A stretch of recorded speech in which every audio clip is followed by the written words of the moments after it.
Hello, everybody. Welcome to 50/50 Booking. This is the last one, obviously, before Christmas, for those of you who celebrate Christmas. And yeah, it's that time of the year where we get some things, some good, some very not so good. And then there's WWE's booking.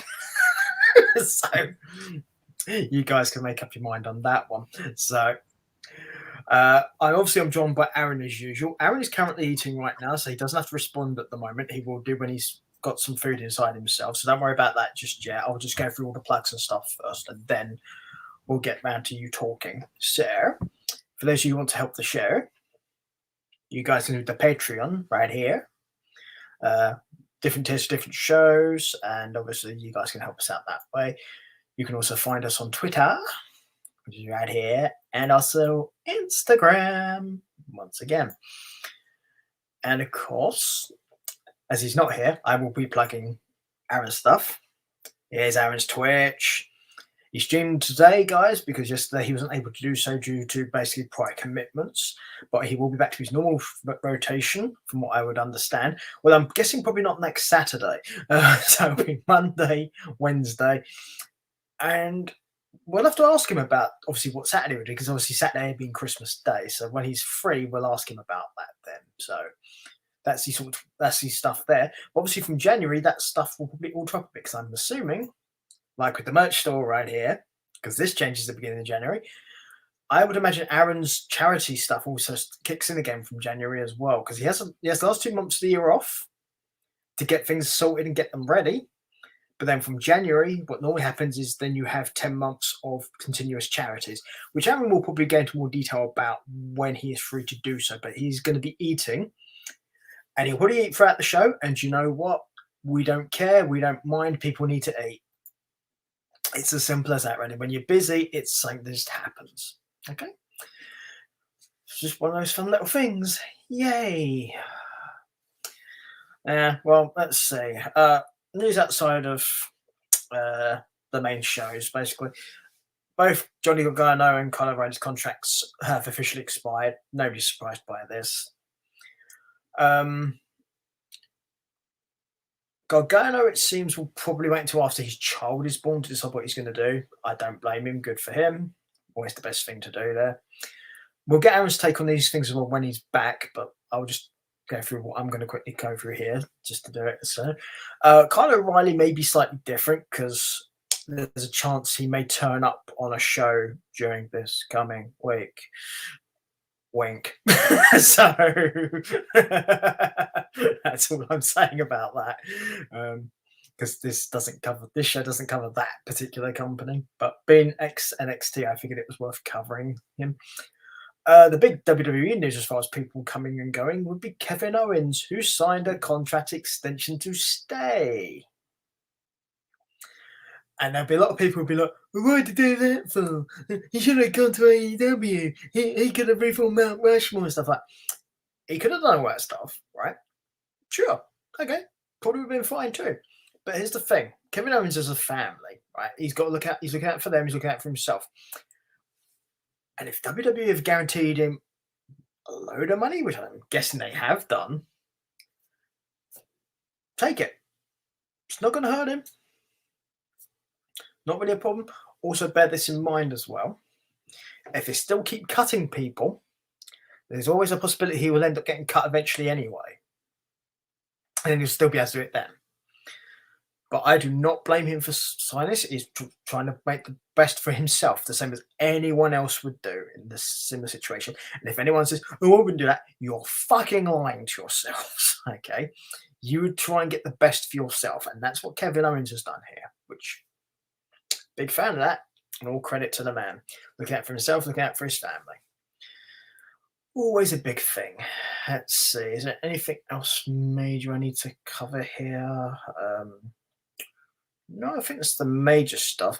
Oh, I'm not going to discuss the Cora Jade Twitter spat, for anyone who was wondering, because it's childish and it's petty, and both parties have also deleted all the tweets, which tells you how stupid it was.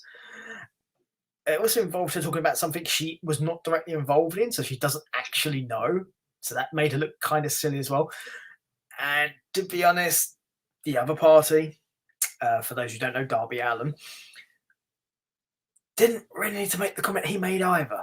So I don't think he was wrong, but at the same time, people on Twitter tend not to let stuff just lay. Okay, if you say something on Twitter, people will rise to it. They will grab the bait. They can't help themselves.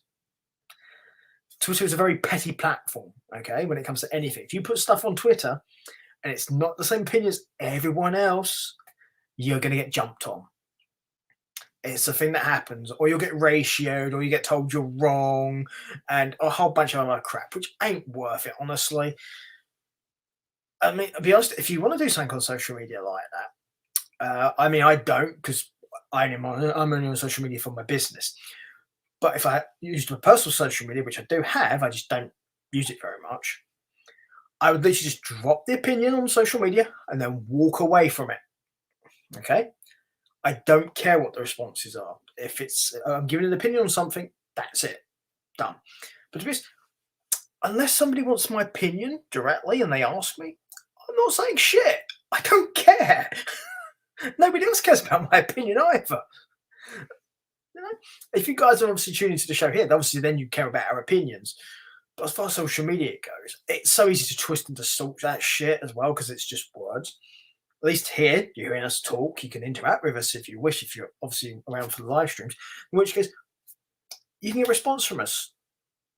I mean, Aaron goes through this frequently whenever he does his Twitch streams, obviously on the 3 days he does them. So he interacts with people and obviously with the charity stuff as well. So Aaron's probably much more active on that stuff than I am, in all honesty. I'm too busy for a lot of this stuff, to be perfectly honest, because I'm busy doing my job. And to be fair, Aaron's job involves that kind of interaction, so that will happen.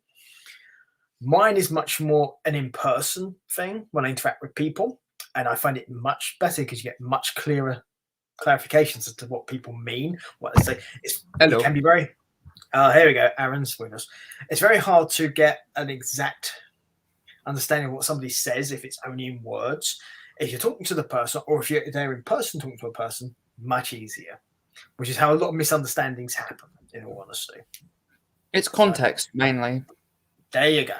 You're saying you can put whatever words you want, but context is always a struggle, especially for like certain people with certain difficulties. I mean, autistically, when people say autistically for me, I don't understand context. So somebody can put something sarcastic up online and I can react to it differently to, say, like other people might. And vice versa. Well, to be perfectly honest, it's not even just people that are autistic. A lot of people don't understand sarcasm if it's written. You kind of need to hear it to understand it's sarcasm. Yeah, luckily enough for me, I grew up with a very sarcastic parent, so I can understand sarcasm really well. Did you? Really? No, not at all. Cheeky sod. Hence the sarcastic parent, I suspect. Smack round the ear in a minute. Apparently an abusive one too. Kidding. I'd like to order a pepperoni pizza, please. Why a pepperoni pizza? No, not the reference. Probably not good. I don't know the reference. Don't worry about it. Okay. You have to bear in mind, I don't hardly watch anything, so... So it's one of those things. I'm sure anyone listening probably gets it, but I won't. What? I'm sure it is. It's probably because I hardly watch television or films or movies of any kind, so it's I don't have the time. I mean, at some point I'm probably gonna have to try and watch Spider-Man, but I don't really want to go and sit in the cinema wearing a mask for 2 hours. No. So nobody was wearing a mask when I went and saw the new Spider-Man the other day. I think the thing is, if you go into concessions and obviously you've got stuff to eat and drink, then I don't think you have to wear a mask. Which I can understand that. Also, because technically it's hospitality, so you wouldn't have to anyway. In my case, to be clear to people, I had my booster today, so I've had all 3 shots. So Shots. They're the only shots I'm having. Don't worry. Oh, okay, gotcha. All right, I've never heard it referred to that way. I've heard of other words that are used for that purpose, but I didn't know that was one. Yeah. So, I'm not sure why actually. That doesn't actually. That doesn't really make much sense to me, honestly. I'll tell you afterwards. But I'm sure there's a reason it makes sense. I just don't see the connection between that and what it refers to. But I kind of get it. And then they go on to ask about how many is the order for, as in how many people you're with, and then stuff like that. Yeah, they work out details by questions they ask you. Yeah, it makes sense. So, discreet way of doing it. Yeah, it's like you can go up to bartenders and ask us and say a certain phrase to them, and they know that you need help. Yeah, I gotcha. So, but being somebody who doesn't drink, doesn't go to pubs, there's a lot of these things I'm just not going to know. No. So, I mean, I am around those sort of things, but it's usually due to work, and obviously I don't drink, so that's always a thing. And to be honest, you don't generally get that stuff at weddings, not being funny. No, it's more honeymoon. Yeah, that's the bride and groom, and they can do that stuff. Nobody cares. In fact, it's encouraged. Boink. Obviously, you was busy, obviously eating your food just now. I was going over the various bits and pieces, but we'll just go back and cover the major thing of the week that's not related to posting. The fact Kevin Owens resigned. Yeah, it's understandable, especially the money they have offered him. Yeah, I don't blame him. He's got a family. He's got a wife and a kid to look after. I don't blame him at all. No, good for him. And I said there'll be a lot of people who'll be like, "Oh, why didn't you do this?" Yeah, shut up. If you was that position, unless you could be guaranteed that from the other company, because he wouldn't have known that. Because for those of you who are unaware, when it comes to contracts, until your contract runs out, you can't discuss a new one. No, you can discuss a new with the people you're with, but somebody else can't come to you and give you offers. That has to happen once the contract expires. So for all he knew, they wouldn't be able to match what he was going to get. And if you've got a family like that, you have to think of your family first. And I don't have a problem with that. So, obviously, we went over the fact, obviously, you do your streams and stuff. And I thought, did say I was going to ask you, obviously, when it came back on, what are you going to do for Saturday? Because obviously it's Christmas Day, and you normally stream Saturday. I'm thinking maybe hopping on for like a moment for a brief Merry Christmas message, like on Instagram Live, and then probably just like postpone the stream for Boxing Day. Yeah, so basically it'll be the Sunday. I kind of figured it would be, but I thought it was better that you told them because obviously it's your stream. So, yeah, but obviously most people usually aren't around on Christmas Day anyway, so it makes sense. Yeah, I mean, last Christmas I went live on Christmas Day, but I was just starting off like streaming and stuff, so nobody really cared. But like now it's been a year since I actually first started streaming. I've actually got like followers, a couple of subscribers, and people that actually care. Yeah, I think it's best obviously to let them know here, and obviously I would suggest obviously letting them know on the socials as well for any of them who don't necessarily follow this. It's like a whole little family, isn't it? Yeah. A weird, twisted family. What did you say? A weird Christmas family? Weird, twisted family. Yeah. That's the internet for you, though. One year you probably talk more to the internet family than you do your own family. Well, you kind of have to when it comes to your own community. Otherwise, they lose interest and things just stop moving forward. Yeah, the internet community is much more how do I put this, needy than the real family.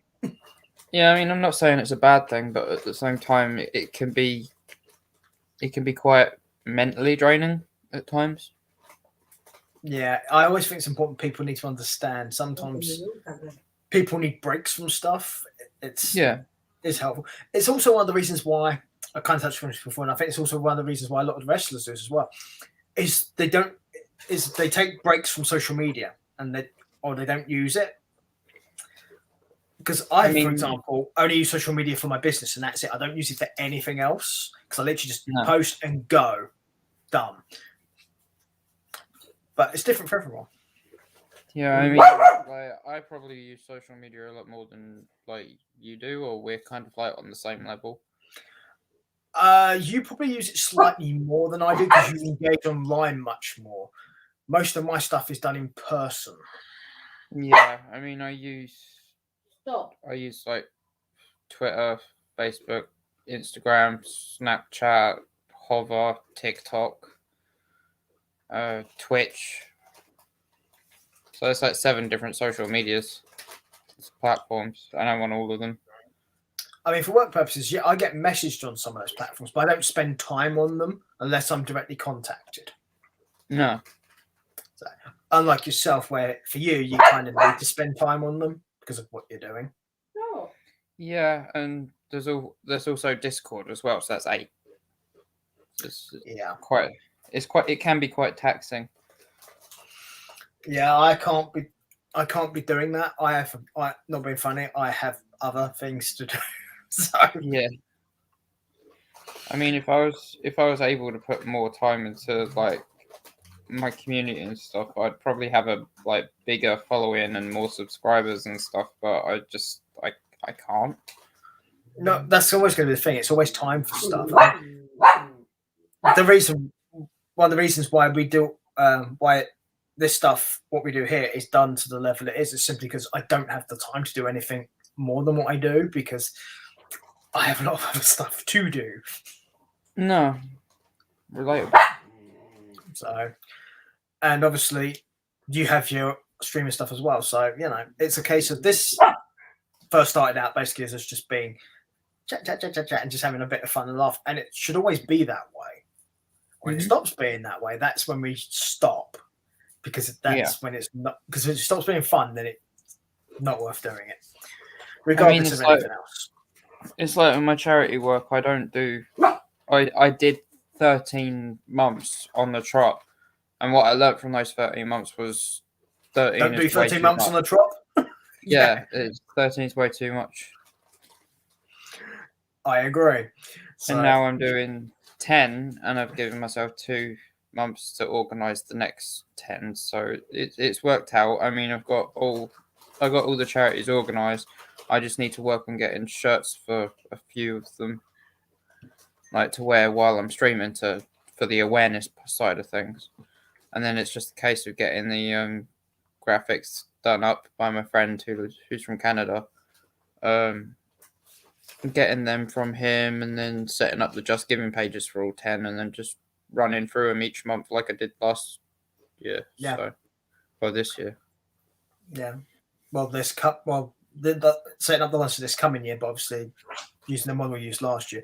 Obviously, the other thing as well, it's a case of obviously I can relate to the thing because obviously you enjoy doing the charity work, but you can't do it all the time. I mean, to relate to what I do.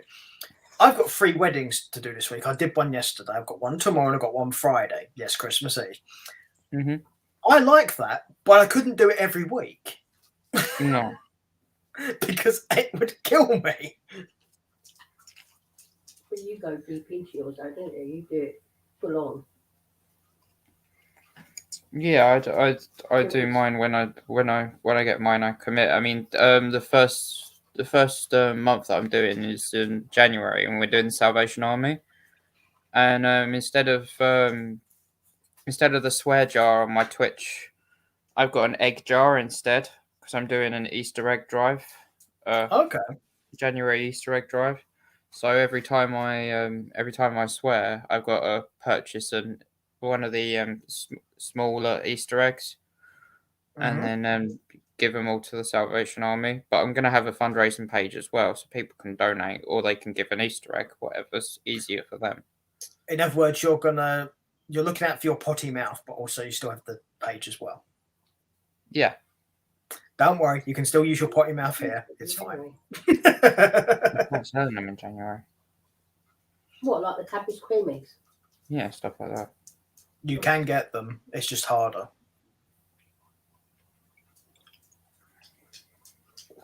Yes. More themselves. If you want to get Cadbury's cream eggs, the best place at the moment to be would actually be Amazon because they still do them this time of year. Yeah. Also, big stores like Tesco's, Morrison's, and a handful of other places. So, but there you go. £100, you might as well get two. Yeah, the only problem with getting too many of them is you just sit there going 1, 2, 3, 4, 5. Yeah. And there'll be none left. Always the fun way. And obviously, those of you who are well aware, the moaning and the grumbling in the background is Bruce, because of course it is. Yep. And of course he huffed because you mentioned his name. Yeah, and he's wearing a Christmas jumper. I saw it earlier. He's been being naughty. Yeah, he's been a pain in the butt recently, but apparently we're supposed to love him. Maybe he's Ebenezer Scrooge. Maybe he doesn't like Christmas. No, he's quite biting. No, he started biting. He's been a bit of a douche, to be honest. Oh, has he turned heel on you? Yeah. He's lucky he doesn't get the heel. I think it's because he wants to get his end around the top. He needs to have his bits cut off, don't you? That will sort you out, you little shit. You say that, but I don't think it will. She's talking to Bruce. You're talking to Bruce, or are you talking to Aaron? I'm trying to work it out right now. Aaron sometimes. That's when I'm not. That's when I don't do what she asked me to. Of course. That's when he's being a little shit. Not so much little shit. Oh, mate, you're always going to be a little shit to your mum. That's just how it works.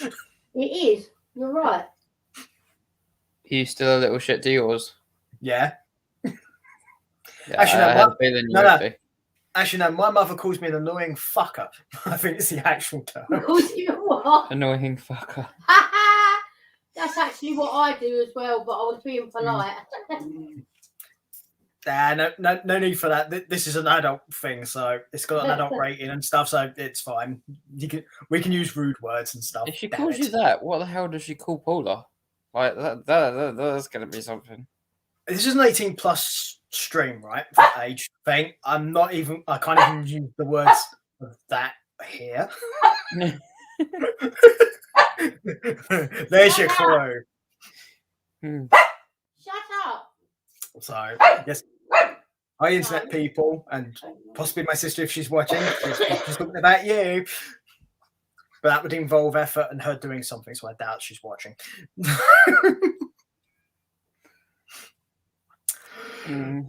So there you go. So, before we get onto the show, so you got what you're doing for Christmas, Aaron? We'll all be nosy and just ask you what you're going to do for Christmas. I don't really have any plans, to be honest. Standard family stuff, I think. Going out Christmas Eve, having a few drinks, doing some karaoke. More karaoke. We're going to get more videos, are we? Possibly one. And yeah, I mean, me and Kaylee are having a Christmas on Wednesday because she's working Christmas Eve and Christmas Day because she's full-time carer, isn't she? Because what she does, yeah, it makes sense. So I was going to ask. Wednesday for an hour. It barely seems worth it. Karen wants me. She wants me 2 hours Monday, 2 hours Tuesday. Day centre's not open Monday. Well, it's open Tuesday. Well, you people in the UK, obviously watching and listening, bear in mind, make the most of it. There's a good chance you're going to get locked down for 2 weeks in January. I hope not. I'm self-employed now. Fun. So am I. I don't understand it, or it's the first time I've ever gone self-employed, and I've got to organise my own thing. I have to keep all my outgoing receipts. Yeah, you have to balance your books and the taxes and stuff. Yeah. Yeah, I don't know how to do it all. What do I have to do? Write down what I get paid every time I get paid it. Yeah, and keep notes of it. Obviously, any expenses you have as well, which relate to the job, like travel, equipment, stuff like that. Keep that stuff as well.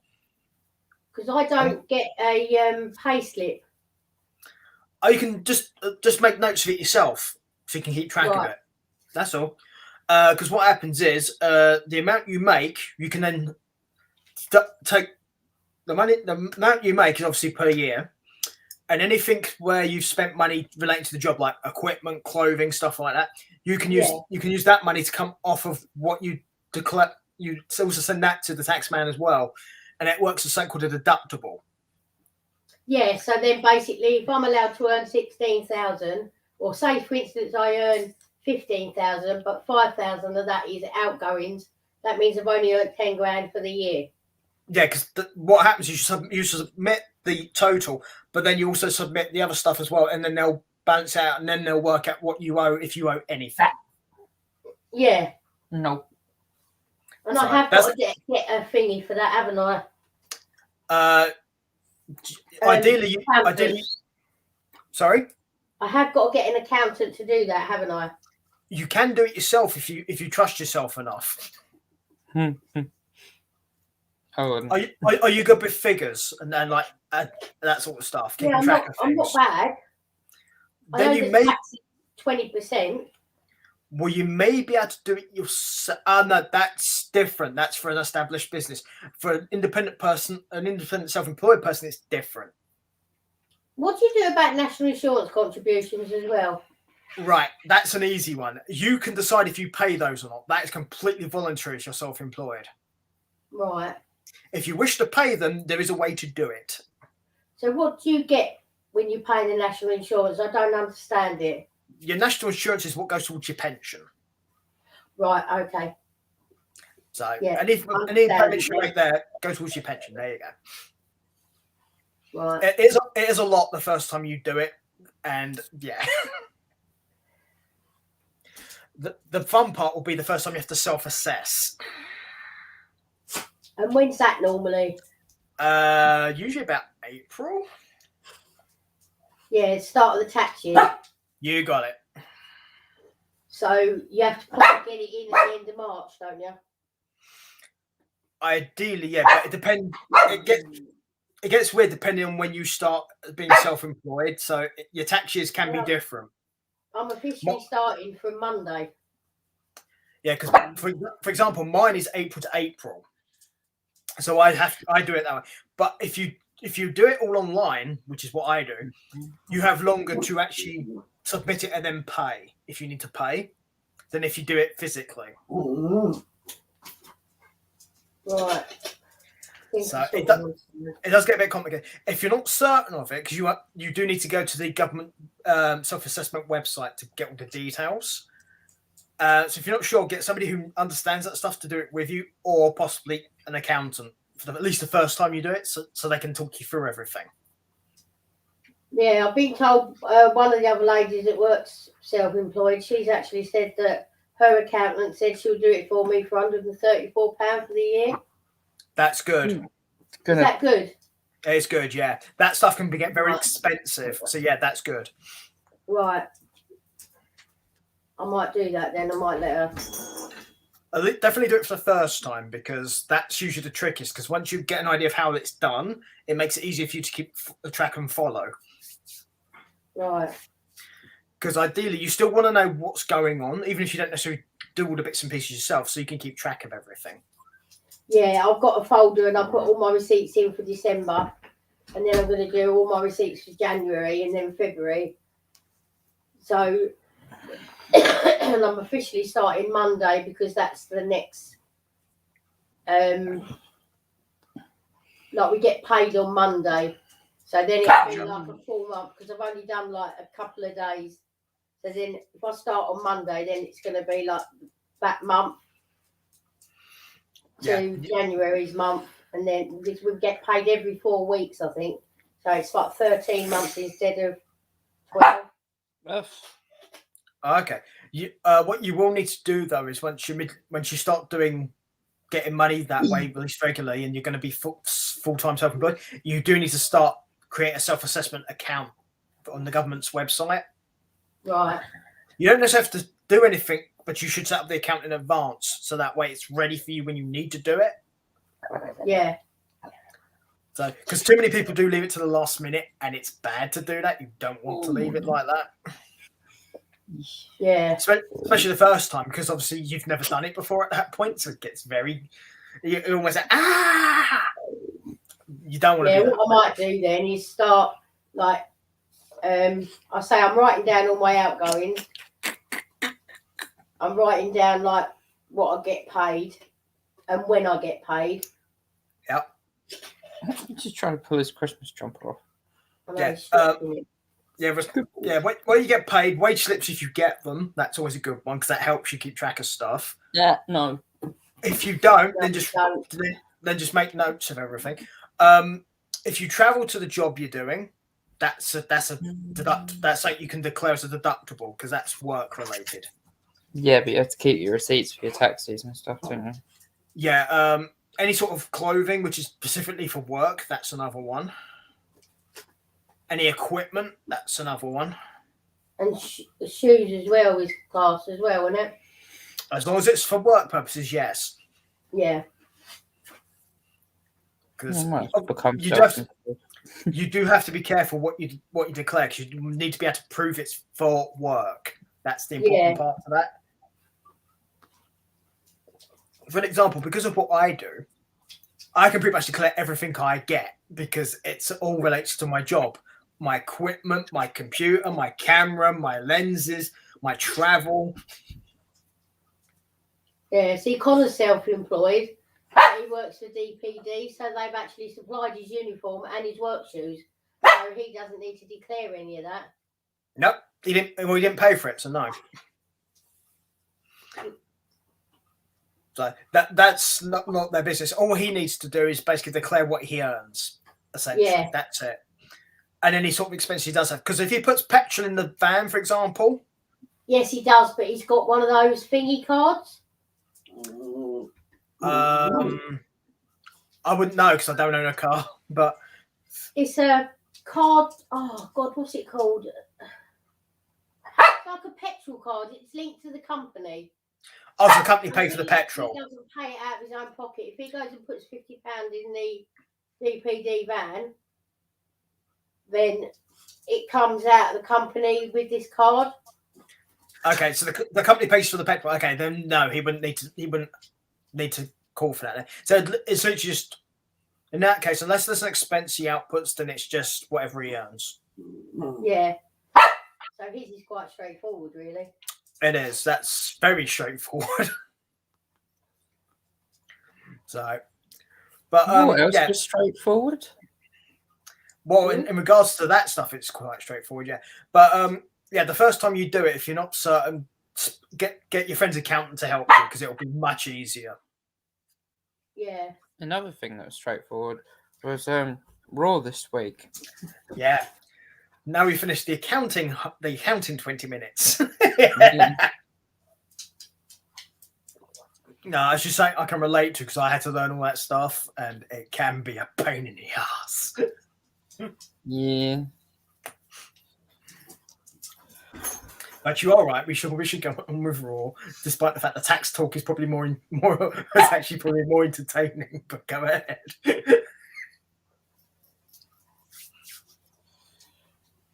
Oh, sorry, I moved my notes. That's what the booking team said. Yeah. To start off the show, we had a recap of last week's show. Damn, we watched it. That'll teach us. Yeah. And then Bobby Lashley started the show with an in-ring segment with his manager / mouthpiece MVP. Yeah. And apparently Lashley asked for a fatal 4-way. MVP said Lashley never moans or complains and gets to get matches, even though this is basically what he was doing. He's a heel, so that's okay. Heels can say one thing but do another because it's a bad guy trope. It's fine. It's boring to do it too much, but Lashley doesn't do it that often, so I don't have an issue with that. Then Kevin Owens came out and said, no, this isn't fair. Then Rollins came out and said that he agreed with Kevin. MVP then pointed at both of them and said, look, they're scared. They're absolutely terrified. Which, I mean, can you blame them with Bobby Lashley? Well, there's two things there. One, they very well may be scared, but two, they earned their title shots. Yeah, Kevin underhandedly and Rollins, like, well, but they still weren't. But at this point, Lashley hasn't earned shit. Yeah, and he already had his rematch for the WWE Championship in a steel cage, and he lost. Right. So both Rollins and Owens have a point here. I don't have an issue with that. But at the same time, Lashley has a point of winning a match.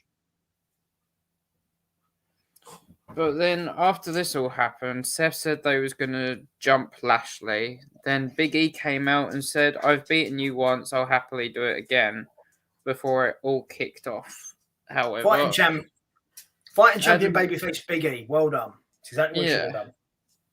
However, Adam Pearce and Sonya Deville came out before it could all get out of hand and said a fatal 4-way at down one sounds like a great idea. But for that to happen, Lashley has to beat all three competitors on the show in a one-on-one match competition before day one. Now, I thought when they said this, they was going to have like 2 matches this week and then 1 match next week just to like keep it like going. But no, Monday Night Raw turned into the Lashley showcase.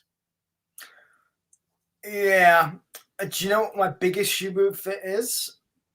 He beat all 3 of the people and it made the WWE champion look crap. Yep. Also, why don't you just do it as a gauntlet if you're going to do it?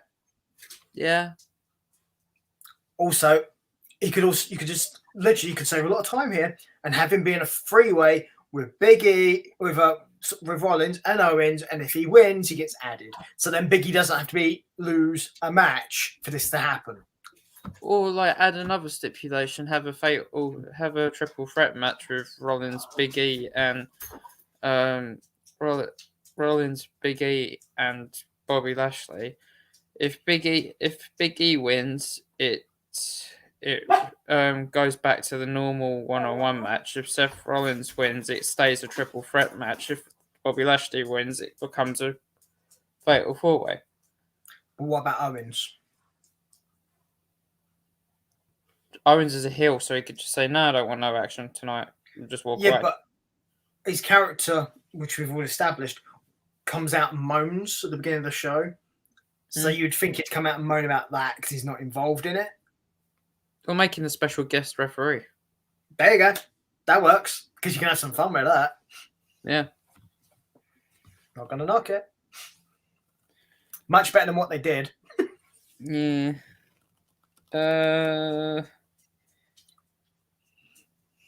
So after that, we had an RK Bro segment where Randy took advantage of Jackass being on Friday and said Riddle is a jackass, so he should be in the film, which was funny.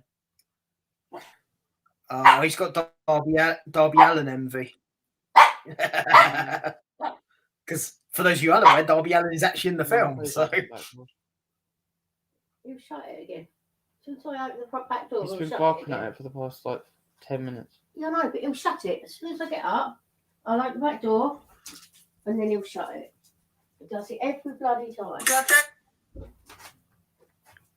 So then we had Riddle versus Otis.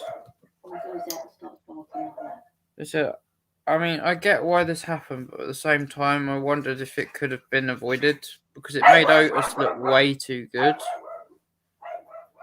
However, a win for Otis isn't like the worst thing ever, really. No, but the problem is who it's against. Yeah. And then the fact that he laid out Orton afterwards as well. Yeah, that's kind of my issue with this. Don't have a problem with Otis winning because Otis isn't that bad. A lot of people think he is. If anything, Otis is probably a bit too snug or a bit too heavy-handed, but he's not bad. So yeah. He shouldn't be leaving the tag champions laying, essentially. I mean, I don't see why he's all of a sudden using a Judas effect, but yeah, sure. Maybe it's on his mind.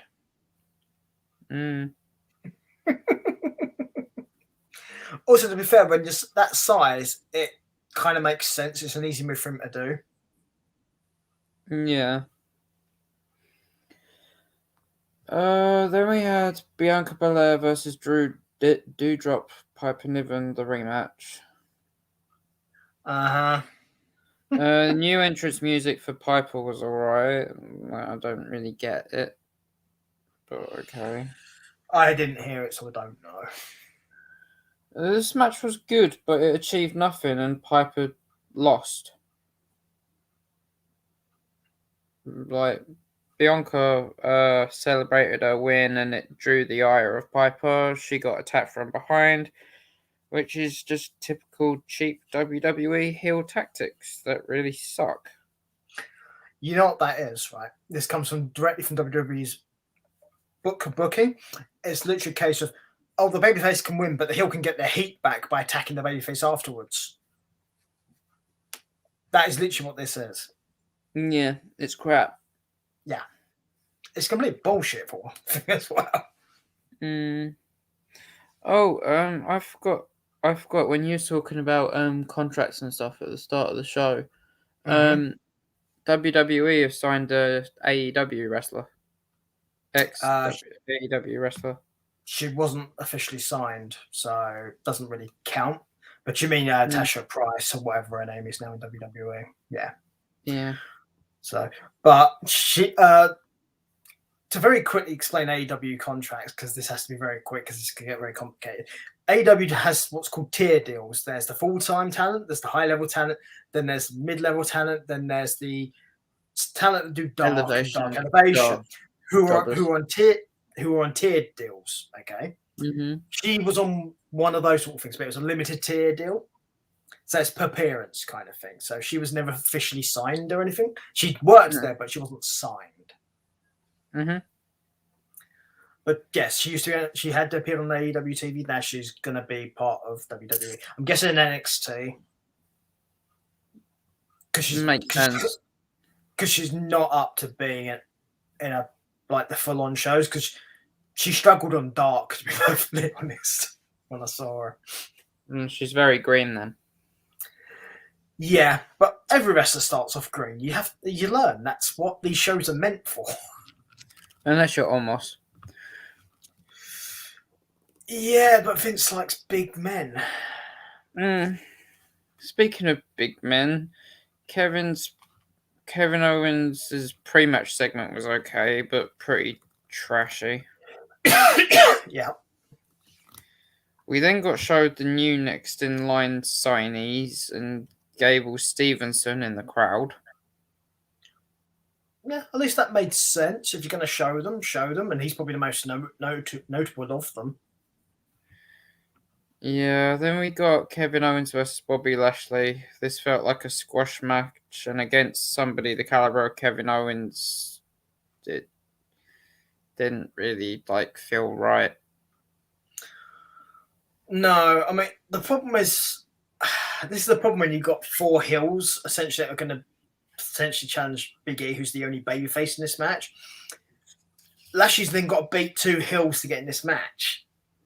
I mean, at least Kevin did the smart thing and tapped out before Bobby could actually put on the Hurt Lock properly. Which is the only thing that made sense. For me personally, what I would have done if I was booking this match, and this is my take, you can let me know what you think. The minute I thought that may happen if I was Owens, I would roll out the ring and just walk away and get counted out. Because then you don't get any at all. No. And you can get heat from the audience for being a coward too, so. Yeah, as he's a heel, this is fine. We then learned that Seth Rollins was next against Lashley. Becky Lynch had a segment and announced. Becky Lynch's segment was announced, but before that we had Veer Mahan was teased again, coming soon. He's still coming. He'll get there eventually. Vince is edging him. Yeah. Then we was back with Bex, and she basically did a heel "I told you so" promo, and then she accused the crowd of not knowing what they wanted.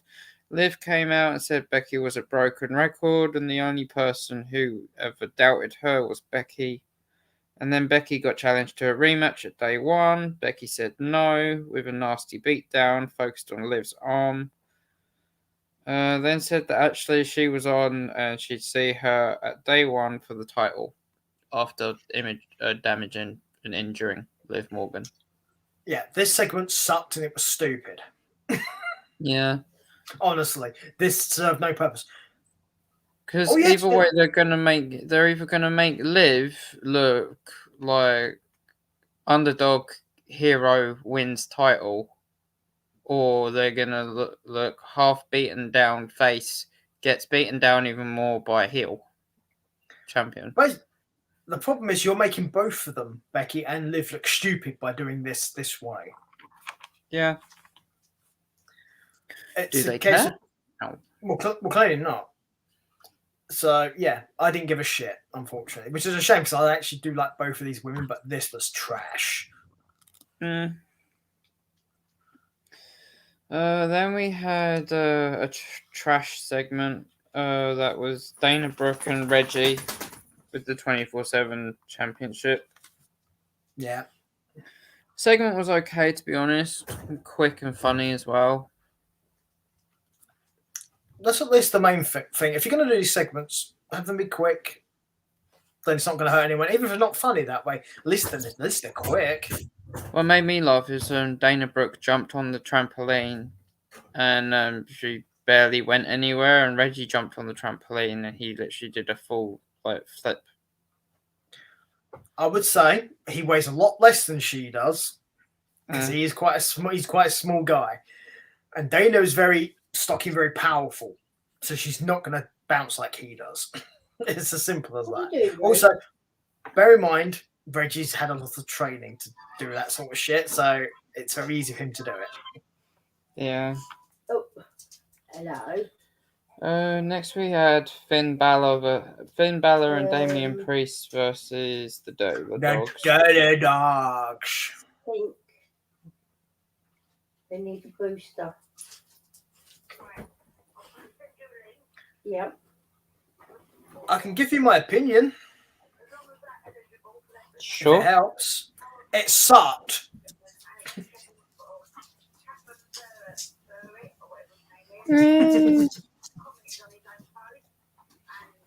I don't know. The match itself was pretty good.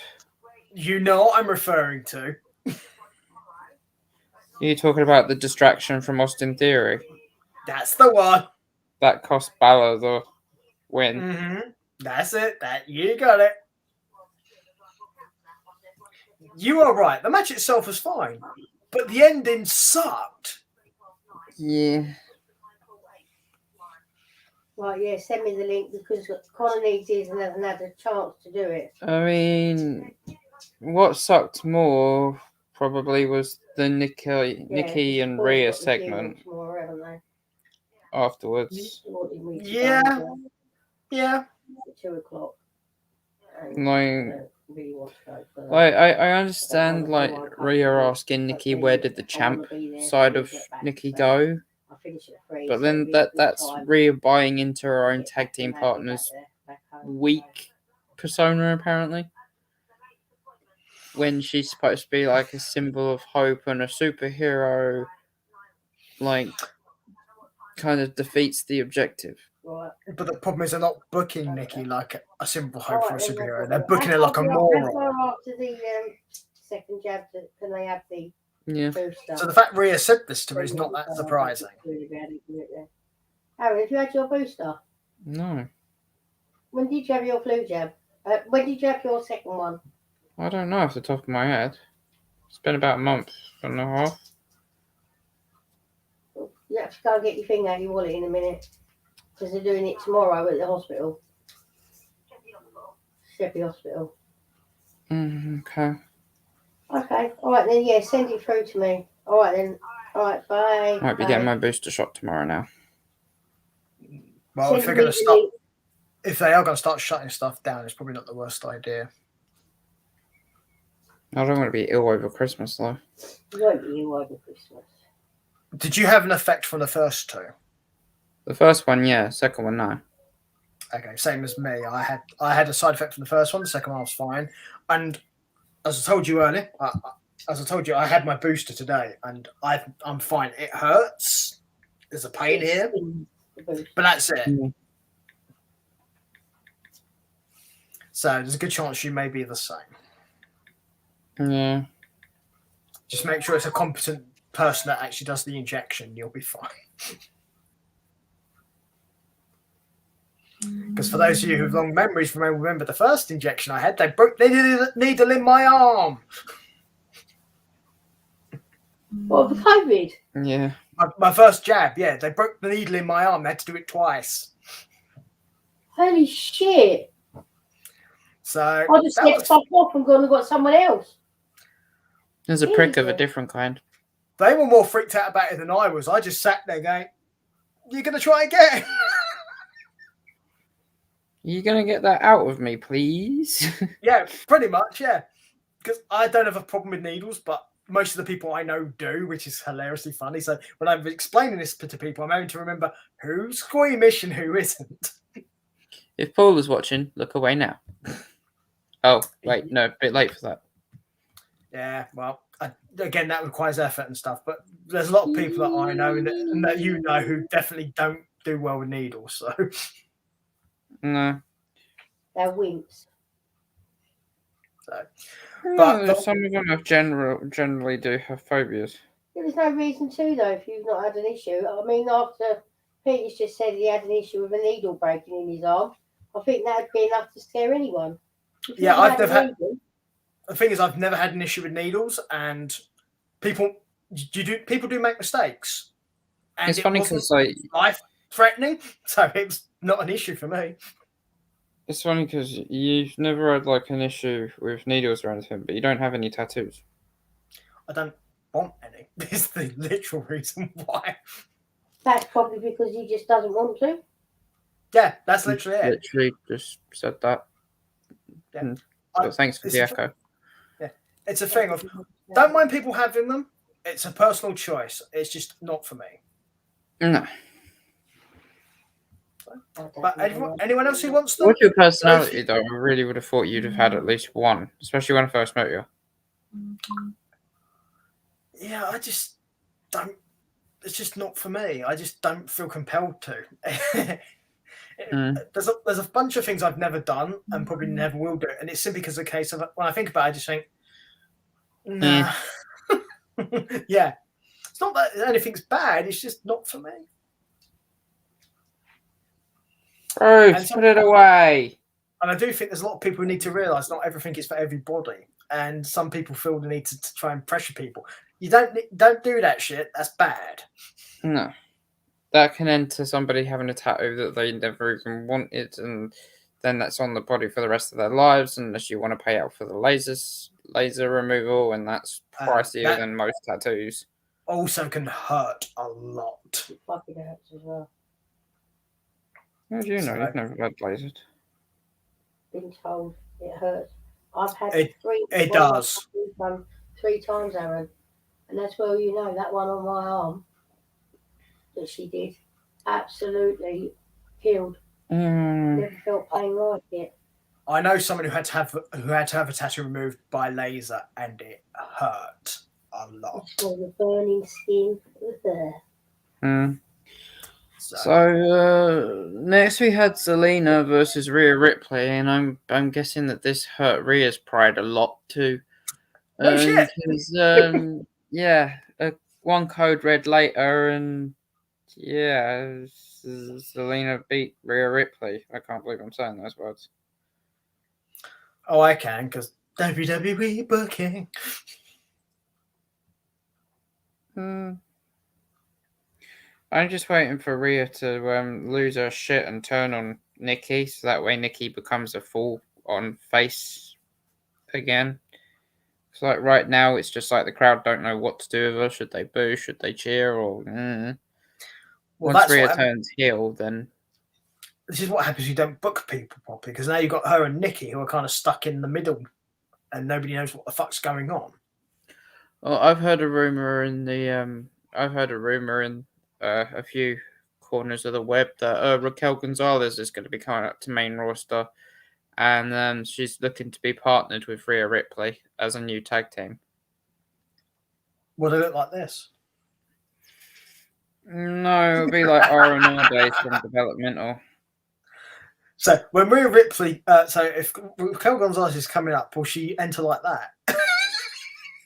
Possibly. Depends how she looks after facing Dakota Kai on NXT. That's fair. But I think her on the main roster will probably work quite well, because I think she really is much more of a main roster talent than she is an NXT talent. Yeah, especially like recent performances or anything to stand by, definitely. Yeah. So, I believe we're on the Rollins Lashley match now. Yeah. Beforehand, though, Seth and Kevin segment was all right. It was a bit funny. Kevin said he had a plan. Rollins said he didn't want to hear his plan. Kevin was just like, no, seriously, I have a really good plan. And Seth was just like, no, fuck off, leave me alone, and walked away. And like everyone was just like, why don't people listen to me? This made no sense to me, right? Okay. He's already beaten Owens, right, at this point. What the fuck does Owens care if he beats Rollins? Not being funny. Because he doesn't want it to be a quick fatal four-way. Right. He doesn't need to tell Rollins what the plan is. All he's got to do is then come out and then attack one of them during the match, DQ, over. But make sure, I would say he probably needs to attack Rollins, so Rollins wins. Which happened anyway. There you go. But my point being is, why is he trying to tell him what the plan is? Just do the plan. It made no sense, basically. No, it was pretty stupid. Yeah.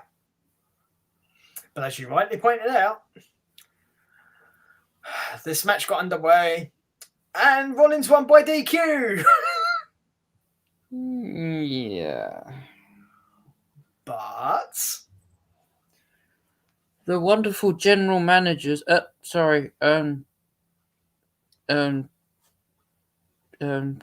officials, came out and restarted the match and made that match and the match between Big E and Lashley later on a no DQ match. So that way there could be interference and it wouldn't mean anything without the pinfall. And then Seth turned round. Seth looked absolutely gobsmacked, turned round and got speared by Lashley and pinned. Why not? You've got the day off tomorrow. You need to have it done. This is weird and it's stupid, but at the same time, this is smart on Lashley's part. This is exactly what you do if you're Lashley. It's psychological. Lashley's a heel. One of the others, it won't make you ill. Yeah.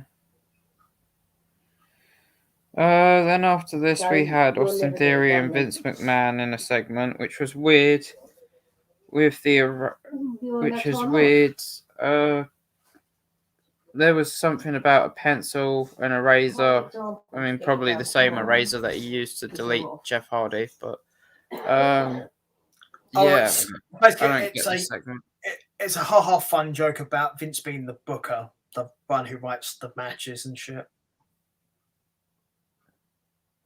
Yeah, it was. Okay. Well, ultimately, everything goes through Vince. I bet a lot of things do go through Vince. Oh, yeah. But my point being is that ultimately, creative and everyone can bring their shit to Vince, and Vince can literally just go, nope, and just get rid of all of it. And that's what the pencil and the rubber thing is. And the load to Vince can change anything he wants. Yeah. Speaking of anything he wants, Miz TV this week was hosted by Maurice. That I at least liked. It's something different. Yeah, and then Miz was introduced. Then the Miz said he had somebody to show us that he wanted in the Hall of Fame this year, or next year, I guess. John Morrison. Yeah, and that was the even stupider thing was the fact that it was him. Of course it was. I mean, Miz probably has at least another 5 years in him, maybe. I think it's more than that. Then Edge came out after Miz said he'd retire him permanently. Just to clear something up and clarify for people, right? Miz has never had any serious major injury in his wrestling career, and because of that, you not a major one. Major ones are like months out or years out. So in his case, he probably has a lot longer left than most people. Plus, also he's not high flying. He doesn't know if he's dangerous in the ring either, which tends to mean you're going to have longer careers. So he can probably go on for at least another 10 years if he wanted to. But it's just whether he wants to. Yeah, I mean, he is starting to get a family and stuff. So...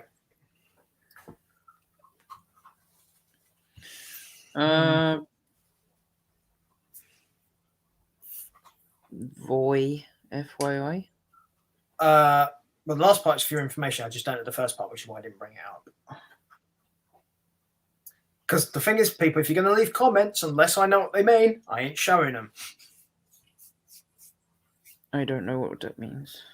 That's why it's not being shown. But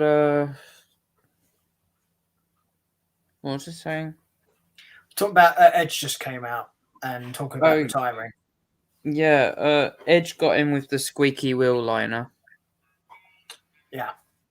And then Miz retorted with, "You think you know me?" Then Miz did the MJF. Yeah.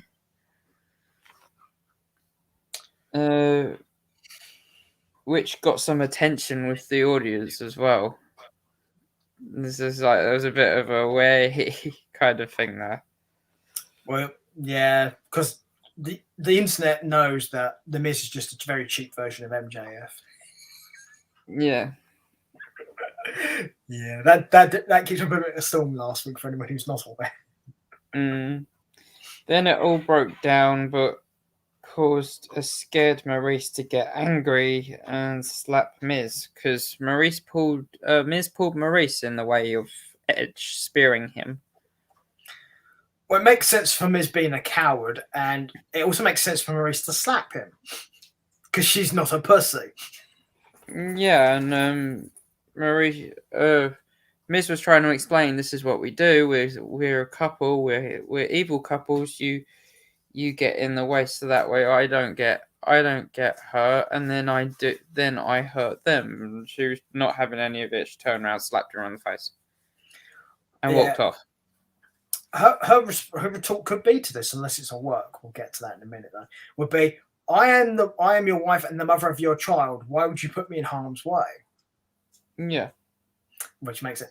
I personally think this is a work, though. They're going to try and swerve Edge. Yeah, I mean, I don't think that this is going to be like this is going to end well, because I don't know, if you have to rely on Maurice's acting, let's just say there's not been a great history of it. It's still better than Miz's, but yeah, unless you're the Marine franchise, I would agree with you. The Marine franchise sucks. Yes, it does. Actually, to be fair, the first one is actually not too bad. The rest of them suck. The first one had John Cena in it. he was actually quite good in it, considering it's the kind of film that Cena works in, honestly. Yeah, and then the rest were The Miz. No, they were not. Let's see if you can work out who they were. Was Ambrose one of them?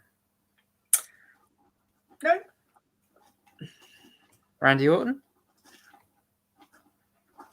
No, I'm getting obvious confused reasons. with Condemned. You are. Stone Cold? Miz did a lot of them, but there's one he didn't do. Yeah, John Cena did it. No, Cena did one, somebody else did one, and then Miz did them. I don't know who did the other one. I'm not surprised. Ted DiBiase Jr. Oh, right, yeah, priceless. Yeah. Ambrose did the second 12 rounds film. And Cena did the first one. Yeah, and then Condemned it went Stone Cold, Austin and Orton. Randy Orton, Ambrose. There you go. I've not seen the third one. I'm kind of interested to see him in that kind of thing. But yeah, although since we brought him up, we'll just say it now.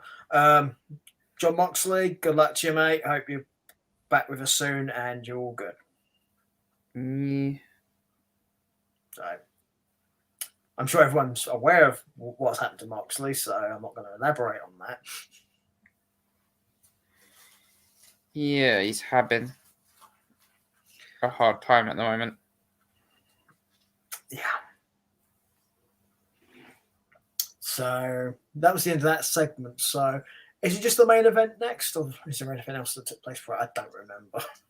Well, Edge actually got Skull Crush finale, and then they had Maurice with the slap, and then we had Big E, Seth Rollins, and Owens in a segment where Seth and Owens were trying to cheer Big E on, and yeah, this was kind of shit, really.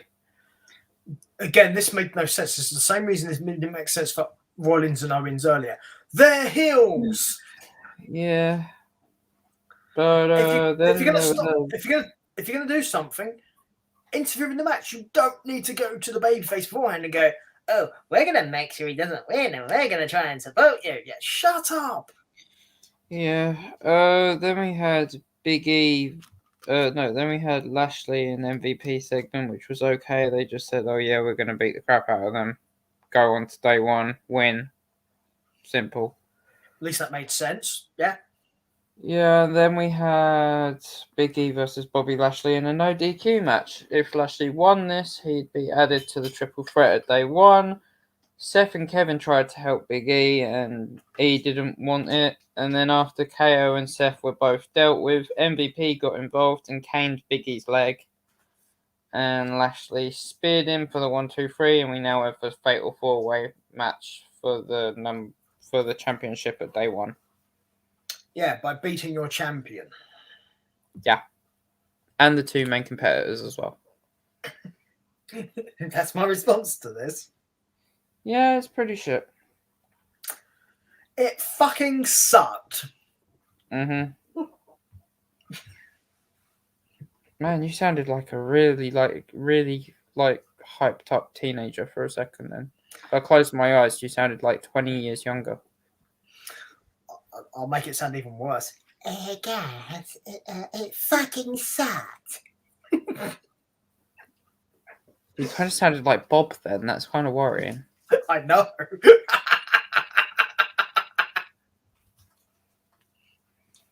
So was you just mouthing and you've got like Bob with you for Christmas?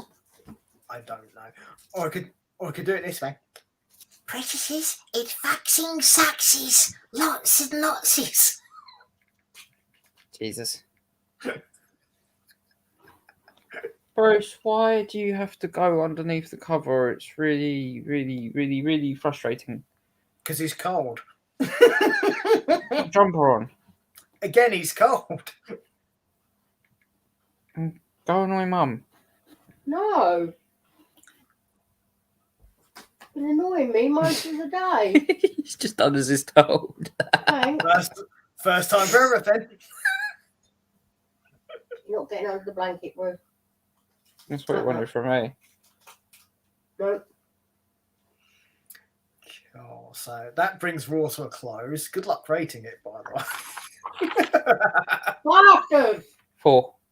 It's got a fucking sellotape! Oh, he chewed my sellotape, so that's going to be really annoying for you.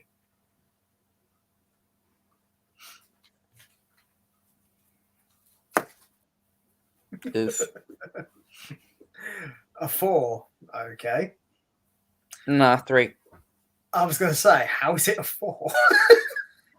I don't know. I think I just picked a number. That makes more sense. Okay, so 3. It's just I don't care that much, so I just went 4. Was you playing golf or something? In my mind, yeah, with Vince McMahon's head, but...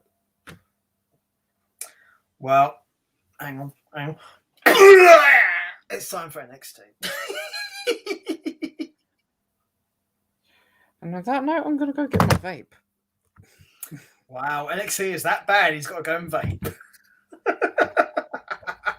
It wasn't that bad this week, but it wasn't that good either. That's fair. So,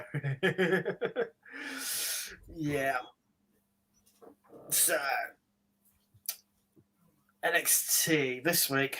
A lot of this stuff pretty much dealt with the fallout from War Games and the pre-season show. So, yeah.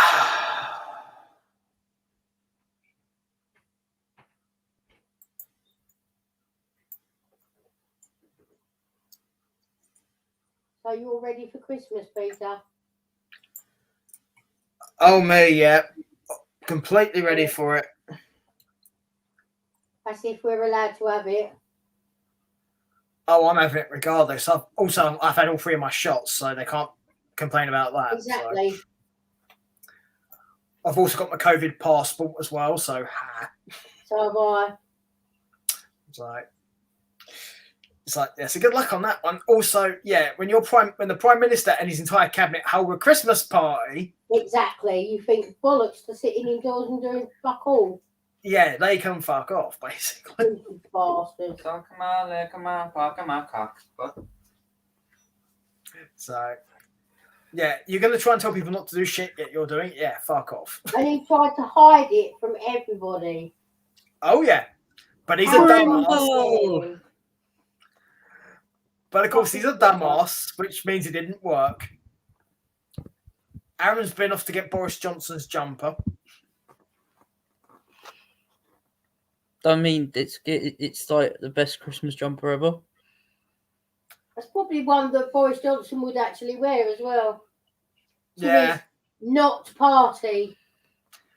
Yeah, because Boris Johnson didn't have a Christmas party. Mm. It wasn't a party because they didn't have sex, apparently. You have to have sex to have a party now? Apparently. All parties that end in sex. Not being funny, it's a bunch of drunk parties MPs. End in wine and cheese. Okay, there's a bunch of drunk MPs. If you think for 1 minute there wasn't sex, they're lying, clearly. Exactly. Just like going to church and say there's no water, boys. Unless you're Prince Andrew, of course. Yeah, I don't think Prince Andrew was there, strangely enough. That was a bit bad of me, actually, wasn't it? Perhaps I shouldn't have said that.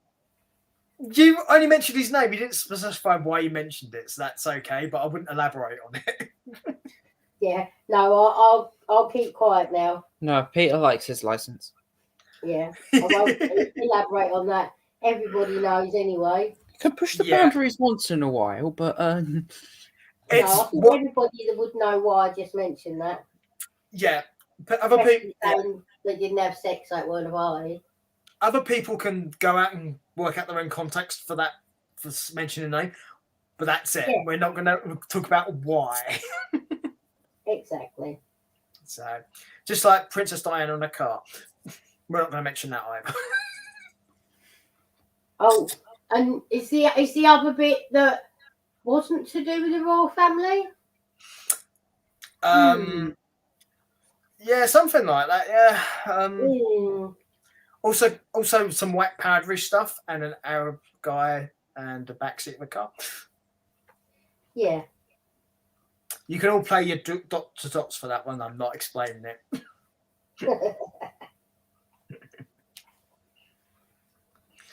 Aaron can probably guess if he doesn't know. Yes. And if he wants me to, I'll just explain it to him later. It's the funny part as to why they don't teach us this in history at school. Well, that's right. The royal family, they don't mention it, do they? No. Yeah. Can you imagine teaching that? Shagging Camilla. You imagine going to like secondary school, like the first year you're there, and the first thing they teach you about royal history is it's quite common for royalty to cheat on their partners, and we'll go with the example of Prince Charles and Camilla. Oh yes, the perfect couple. Yeah, one talks to plants and one talks to plants and one is a horse. Okay. Margate. Oh, it smells nice. What, Margate? No, this vape. What's it called? Grapey. Mm-hmm. Did you say grapey? Yeah, not gropey, grapey. Just checking, because it sounded like something else as well, so I wanted to clarify. All right. Smooth. Taste. Smooth. Put the tape again. I know I haven't got up and got it. I did. I put it on that table. Oh, I didn't know you put it on that table. Taste.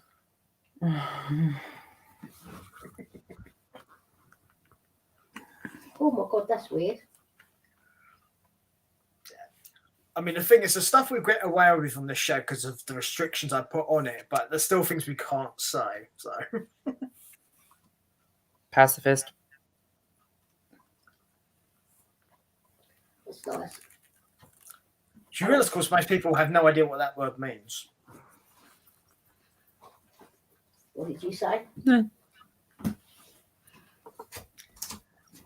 Oh, look at the state. But are you a pacifist? Am I a pacifist?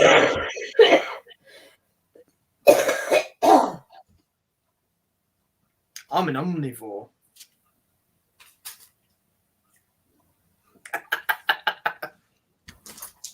And for people who don't know what that word means, go look in a dictionary. Or visit your natural history museum. Go to the dinosaur section. It will help you out. Or use that fun little search engine called Google. Or Alexa. What was that? Alexa?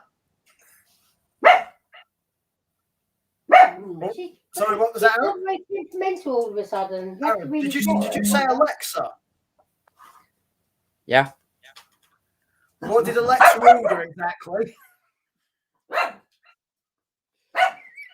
So NXT started with a recap of Gargano and Waller from last week's Waller's attack, and it's safe to say Waller got most of the heat, the desired heat from this, which was good. Well, that was the idea, so good. Yeah,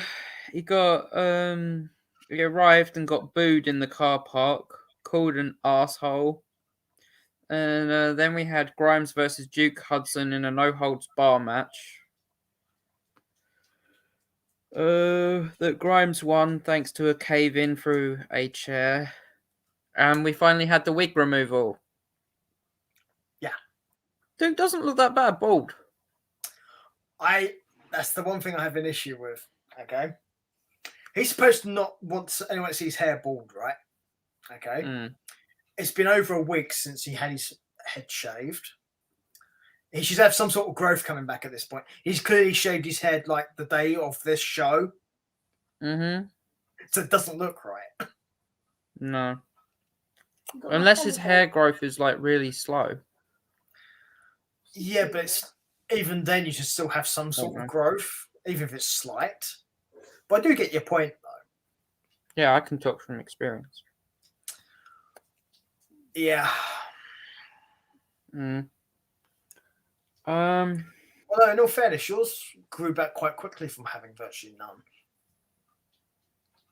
Yeah. I mean, I was head slap bald. I'm just having a bit of problem. I'm just having a bit of a problem with my scalp. It's really sensitive as of late. You coloured it too much. That's probably what it is, yeah. Mm-hmm. Also means you've got to stop dyeing your pubes the pride flag as well. Yeah, probably. Perhaps you should do your pubes instead of your hair. The only problem with that is then he's got to show people that he's done it. And I don't think charity streams or that is an appropriate place for that. Yeah, I don't want to lose my Twitch stream license. Colour your chest hair. If there's such a thing. There is, because Twitch will actually kick you off for nudity. Yeah, even though it's fine to have hot tub streams if you're a woman. Of course it is, because it's a natural environment at that point. Yeah, I suppose so. You do realize, of course, that there's one wall for men, one wall for women. That's just how that shit goes. Yeah. But to be fair, women get a lot of shit at their end as well for stuff. So it's not like it's not like it's uneven. Yeah. Well, after the cave-in victory for Grimes, we had Cora Jade and Dakota in a segment, which was okay, to be honest. Briggs and Jensen, the team of Carter and Catanzaro segment was okay as well. Just, I don't know, them two in a at a rave of some kind of like, eh. Well, they're supposed to be like the TikTok tag team, whatever the fuck it is, aren't they? No, I mean, Grimes and Jensen, they're not really the TikTok type, really. They're the bar brawlers. I mean, Catanzaro and Carter, they're the TikTok tag team. Yeah, it suited them, but it it didn't really help anything else. I know what that comment's about. Oh, do you? On the YouTube thing. Voy is a shop in London, and it does discounts on men's and women's clothing. So they literally just popped in to announce that Voy are doing a sale, and that's fascinating. But if you want us to promote shit, you pay us. Thank you. Yeah. It's called sponsorship. That's how that stuff works. Yeah, sponsor us. I'll do a sponsored stream for Voy if they want. You said stream, right? Yes. Just checking. I think Kenny'd be rather mad if you tried to offer in the other one. Probably. Then we had Grayson Waller with new music and a segment on why he attacked Johnny Gargano. The segment was actually one of the best heel promos / segments I've heard on NXT for a long time. I mean, with the heat that he built up from the previous week as well, it was hard for a promo to fall flat on its face, but not impossible. It could have easily have happened, but whoever wrote this promo for him did a good job. Yeah. Then we had a Diamond Mine segment, pumping up Ivy and Strong. We had Lashing Out with Lash Legend with an appearance from Jacket Time, which was good. But also a showing of Mei Ying with her sleeping bag again in the front row of the audience. The thing is not being funny. I kind of like it because it's stupid. Yeah. I don't even know what she's wearing. It looks like a onesie. Well, that's what I mean. I like it because it's fucking stupid. Yeah. Also, Jacket Time had a message for GYV as well. See you later. A little bit. Yeah. Then we had Ivy Nile versus Mark Miller. A good showing by Miller, but a tap out victory for Nile. That was really. It was like a backwards headlock, which was a bit like out there. Haven't seen that in NXT or WWE for a while. It's a much more common independent wrestling move. So yeah. Yeah. But if she uses it more often and it becomes like a staple of her repertoire, then I could see it working. Give it a name. Yeah, I'll end up getting a name like something like In Denial or something, because her name's Niall. Yeah. Or the chain lock, because she always has chains on her shoulder. Yeah, but it'll be some pun on her gimmick, so. Yeah. Then we had Zion Quinn and Robert Stone and Von Wagner segment. That was okay. Who are we supposed to be focusing on here? I don't know, but all three of them had their own points. We had Game On from Zion Quinn. We had Robert Stone, I'm still important. And we had Von Wagner said, you think that was bad last week? Wait until you see what I do next week. No, I didn't think it was bad. Kyle O'Reilly got away. Mm-hmm. Do you know who I paid attention to in this segment? Zion. None of them. They were all fucking boring. Zion's one was alright. It was probably the undecent one out of the three. It at least made sense, unlike the other two. Yeah. Yeah. Then we had Haaland and Gacy in a segment, which was okay, to be honest. MSK and Riddle segment was okay. We had a Scooter birth, apparently. Apparently, did you say it's okay? Would you like to revise that? It was weird. There you go. That's the one. It was like one born every minute, but a Scooter edition. There you go.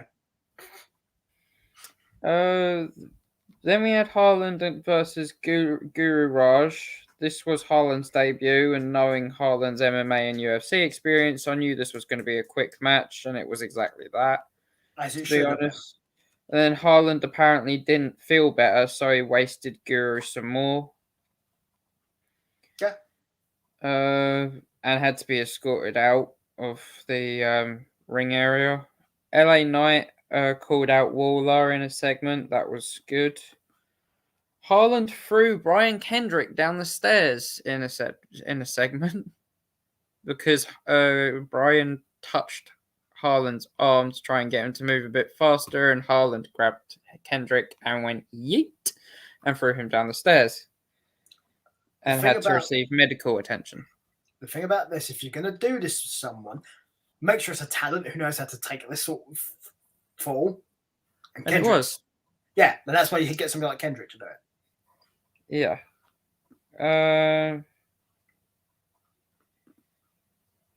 I mean, it was a bit comical, but at the same time, it was a bit worrying. Kind of made you a bit wary of Haaland, for future. Just don't touch him, maybe. That might be the message they're trying to get out there. You do realise there'll eventually come a time where he'll encounter somebody, and all they will do is touch, just to piss him off. I can see Grimes doing that, to be honest. There you go. Or Loomis. Or Kushida or Ikemenjiro. Yeah, jacket time, yeah. Then we had Cora Jade versus Dakota Kai with Mandy Rose and commentary. A great match. The shoulder injury came into play. I say injury because we know it's a play, not an actual injury, really. Mm-hmm. Mandy on commentary was okay, to be honest, too. Then a roll up by Cora Jade got the win. Dakota Kai attacked Cora afterwards, but got saved momentarily by Gonzalez.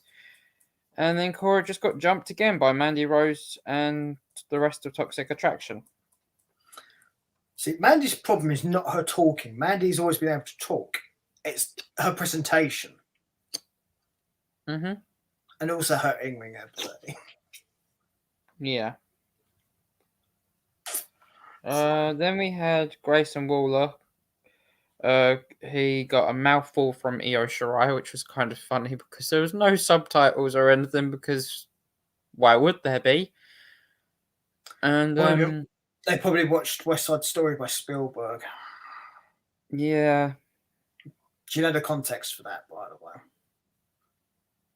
More or less.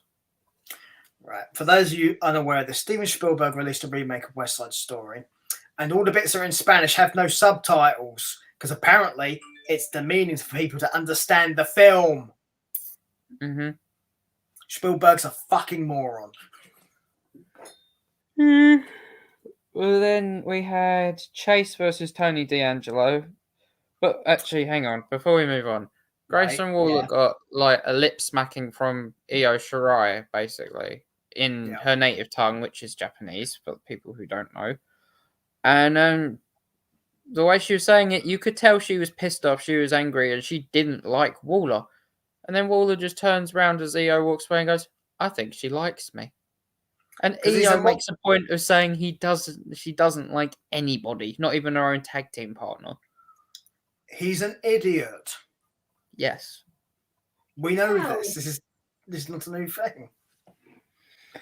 And then, as I was saying, we had Chase versus Tony D'Angelo. It was a good squash match, I thought, but I was wrong. It was actually a both-sided match, not a squash. It was actually like a proper match. It wasn't like a squash match. I thought it was going to be a squash match, and it wasn't. I think this helped Tony D'Angelo to not have a squash match here, because I think he does need to do a bit more. Yeah, Tony D'Angelo won with a swinging fisherman neckbreaker. Yeah. I thought I'd say what it was because the commentary team apparently had no idea what it was. They just said it was a devastating move. And that's coming from Bad News Barrett, who was a wrestler with in-ring competition for like 10 years. They've been doing the Michael Cole school of commentary. Yeah. I'm gonna call it Sleeping with the Fishes. Like it. But after the match, Tony had a few things to say, and he mentioned Pete Dunne, and Pete Dunne appeared. It's kind of like an episode of Beetlejuice. I'll say it's also like Candyman. Yeah. He basically had enough of... Pete said he basically had enough of the talking, and he got his mouth guard back, and a match with Tony for next week, which should be interesting and kind of brutal.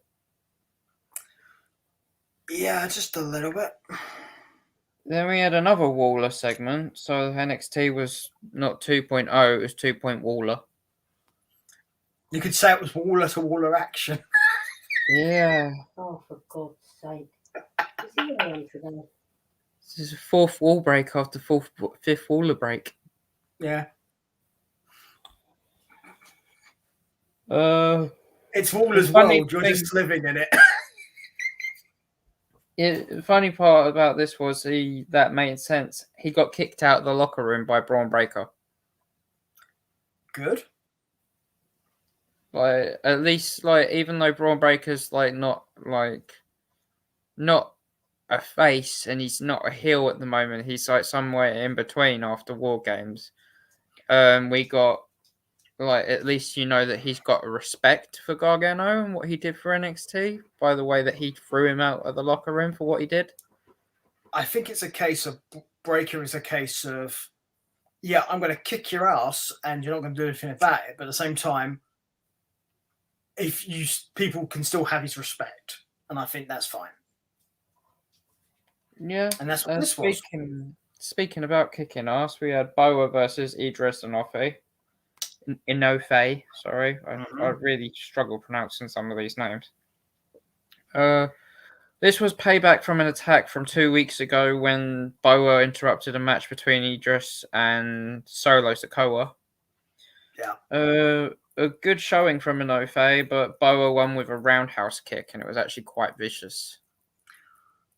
Yeah, he was probably spurred on by seeing Mei Ling at ringside with a onesie and stuff. Yeah, I'm surprised he hasn't gone and joined her yet.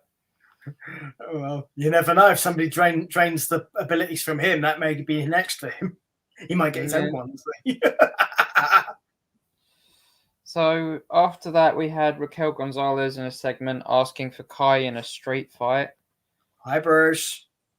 You have to have your name mentioned, didn't you?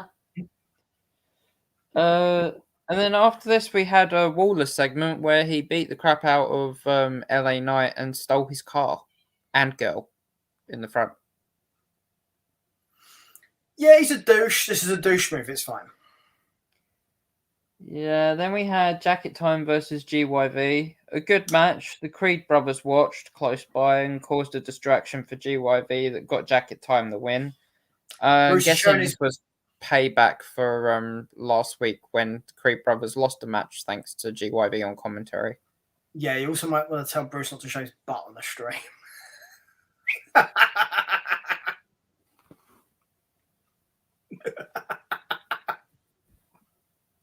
Red hot dog on dog action. Anyway, yeah, this is pretty much what this was. Yeah. Woof. Then we had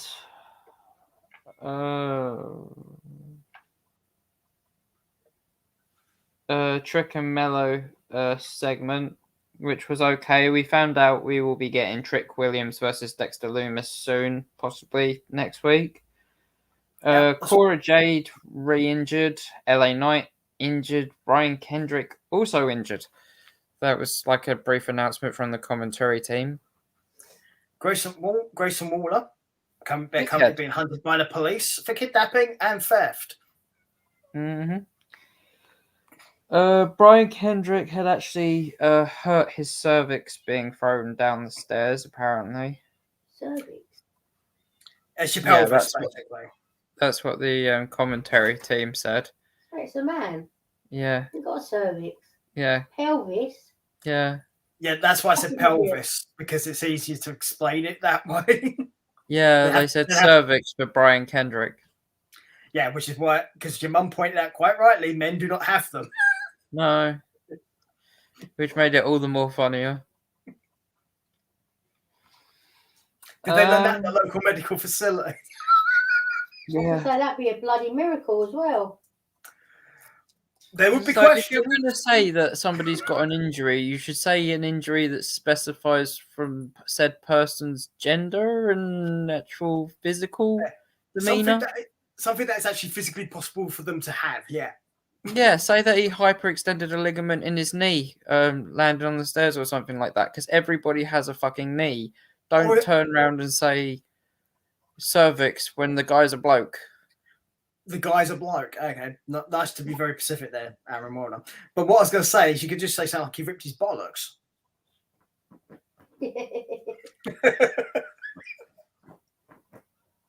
Ouch.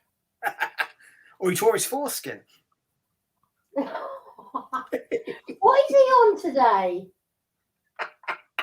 I mean, out of all these bloody one-liners. It's not new. I'm quite good at that. Oh, Jesus. No, Jesus wasn't involved. I know it's Christmas, but I'm pretty sure Jesus didn't do it. Well, Jesus might have given him his cervix. Anyway. That's quite possible, yeah. He might have both sex organs and he can go and fuck himself then. Yeah, Brian Kendrick could be a hermaphrodite. Yeah, he got tired of getting fucked by the booking team, so decided to give himself a go. So he fucked himself over, yeah.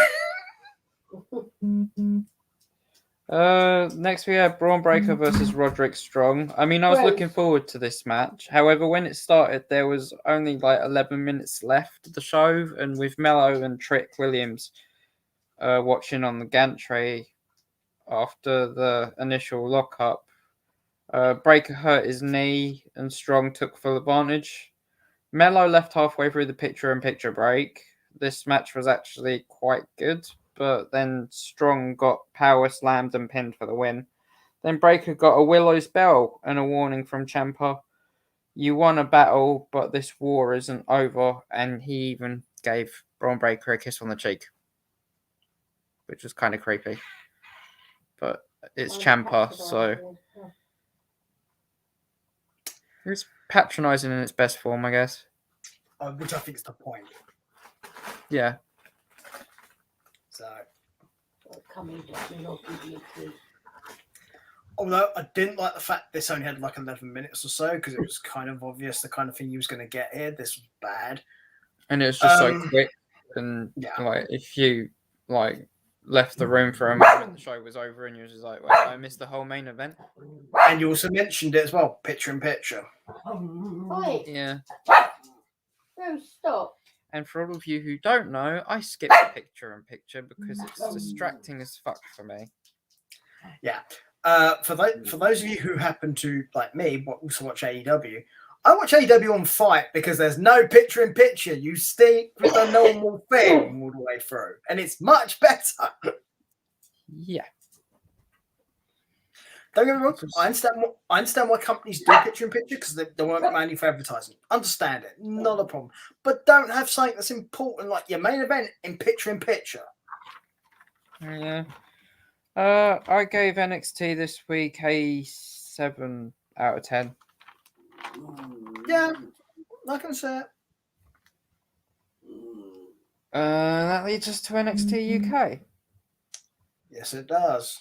And we Celebrate, come on, good times, good times.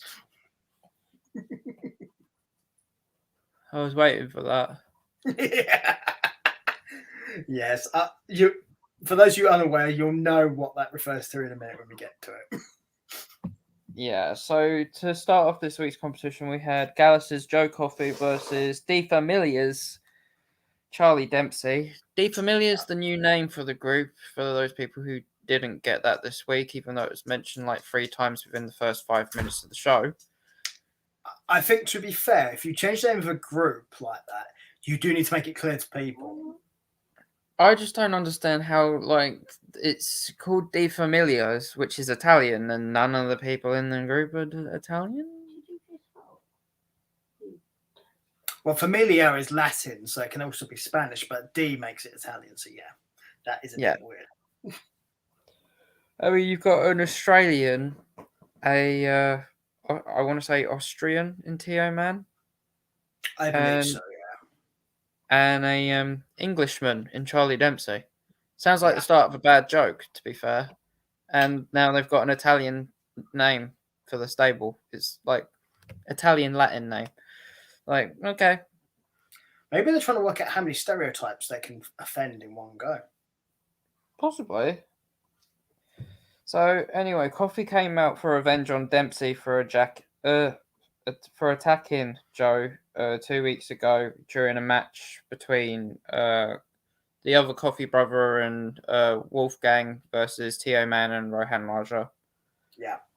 It was quite a brutal match. Coffey's kind of like a weird face right now, but against Dempsey it kind of works nicely.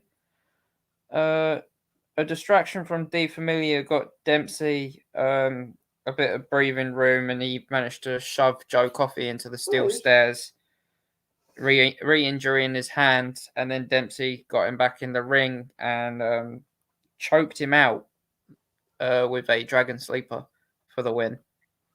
Yeah. And since Joe Coffey's been in NXT UK, I've never seen him pass out before, so this is the first time I've ever actually seen him submit, I think. Certainly the NXT UK, yeah. Then we had a Pretty Deadly versus Mustache Mountain recap on a 4-way, and a 4-way tournament was announced by Sid Scala in 3 weeks' time, determining a new number 1 contender for the tag titles. However, there's no sign of Pretty Deadly on the rematch side of things. Which Aaron is very upset by because he wants them so bad to get the belts back, don't you? I mean, maybe they're looking for a change of scenery. Maybe they're going to do a Devlin and head over to the US of A. You're hoping. I mean, I'm sure Edge would make them feel. I'm sure Edge would make them feel welcome. Well, maybe they're going to come to where you live and come see you because we know how much of a fan you are.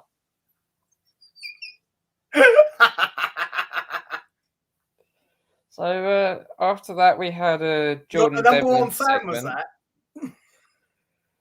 No. So after that, we had a Jordan Devlin segment, which was okay. It just showed us like a bit of day-to-day life for Jordan Devlin, and then like he turned around and kind of said a few things about Elia and that he didn't care, and then end segment. I'm guessing just trying to build up to a match. Yeah. I think it's next week, possibly the week after the match is happening. I think it'll be the week after next. I doubt it'll be the Christmas. That'll be Christmas week.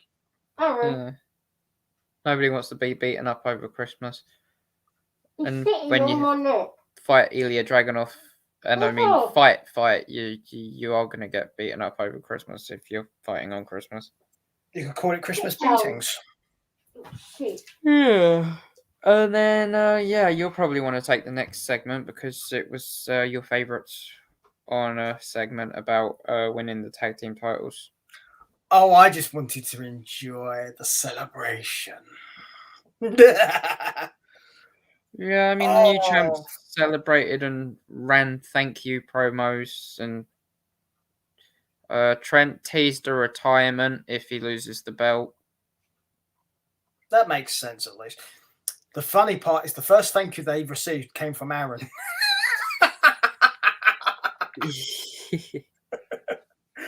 Because, all joking aside, Aaron does not like Pretty Deadly. This is knowledge on this show. This is why Aaron is happy. I like Mustache Mountain as well, so it's a win-win. Yeah. Grand Slam Boy seems to be a new chant for title debate, which is always good. Well, New merch coming in, hopefully. Well, he is the only one, so yeah, make the most of it.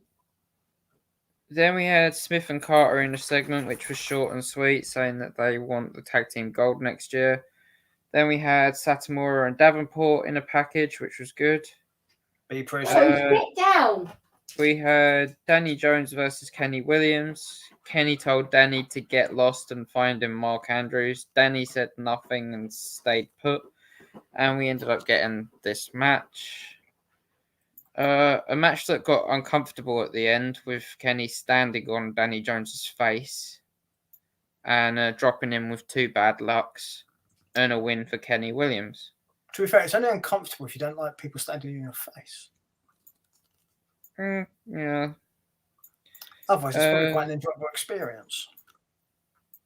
Especially if you're a fan of Footloose. Then Symbiosis had a segment which was okay. Williams and Andrews segment. Andrews possibly injured after a Williams attack. Williams said he found him, and we believe that. Do we? Oh, okay. Yeah, no. Then we had the main event, which was Nathan Frazier versus A-Kid in a British rounds match for the number 1 contendership to the Heritage Cup, which is currently held by Noam Dar. Yeah. Round 1, there was no fall. A-Kid was actually suffering with a rib injury, affecting his stamina and cardio, so he wasn't actually as fast as he usually was in the first round. Second round, Nathan got the first fall with a roll up and surprised A-Kid, which kind of shocked him back into gear. It was like, come on, wake up now. Round 3, there was no fall. Round 4, A-Kid got a fall after a modified German suplex, which we haven't seen in a while, actually. I think the last time we saw that from A-Kid was when he was fighting Walter for the NXT UK Championship, when he still had the cup. That's quite possible. Then round 5, A-Kid got the Uma Plata and armbar combo, and that was all she wrote. A-Kid was the winner and new number 1 contender. I mean, there was nothing wrong with this show. It just didn't have enough wow for me or anything that made me smile or want to see a rematch of any of these matches anytime soon. Well, let's be honest. The only thing worth watching on this show was the celebration, because it just was. Yeah, I gave it a 7, but I'm maybe an 8. It seems a bit harsh saying a 7, because there was nothing wrong with the show. It was literally just the fact that there was nothing I'd go back and watch again in a hurry. Okay. I would ask you 2 questions. Did you enjoy everything on the show? Yeah. Okay. Was there anything that you particularly hated and didn't want to ever see it ever again? No. Not really. Okay. Then I think 7 or 8 is fine. Yeah, what would you give it? 10 for the celebration. No, You love Mustache Mountain as much as I hate Pretty Deadly. Yeah, it's amazing how well that works. No, in all fairness, if you want to give it a legitimate thing, I'll probably say 8.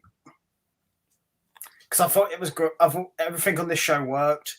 You're right. I wouldn't probably want to watch any of these again, but they all did what they was meant to do and achieved what they were achieved. Plus, we got to watch Mustache Mountain celebrate, and Pretty Deadly wasn't involved, which is never a bad thing. I mean, it worked a lot better than Brian Kendrick's cervix. Yeah, because at least these actually exist. Yeah. So that brings us to the last show of the week, and that is SmackDown.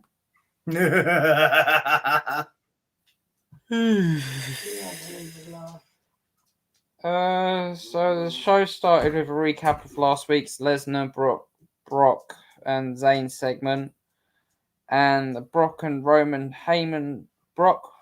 and Heyman love triangle that seems to be the most important thing in wrestling right now.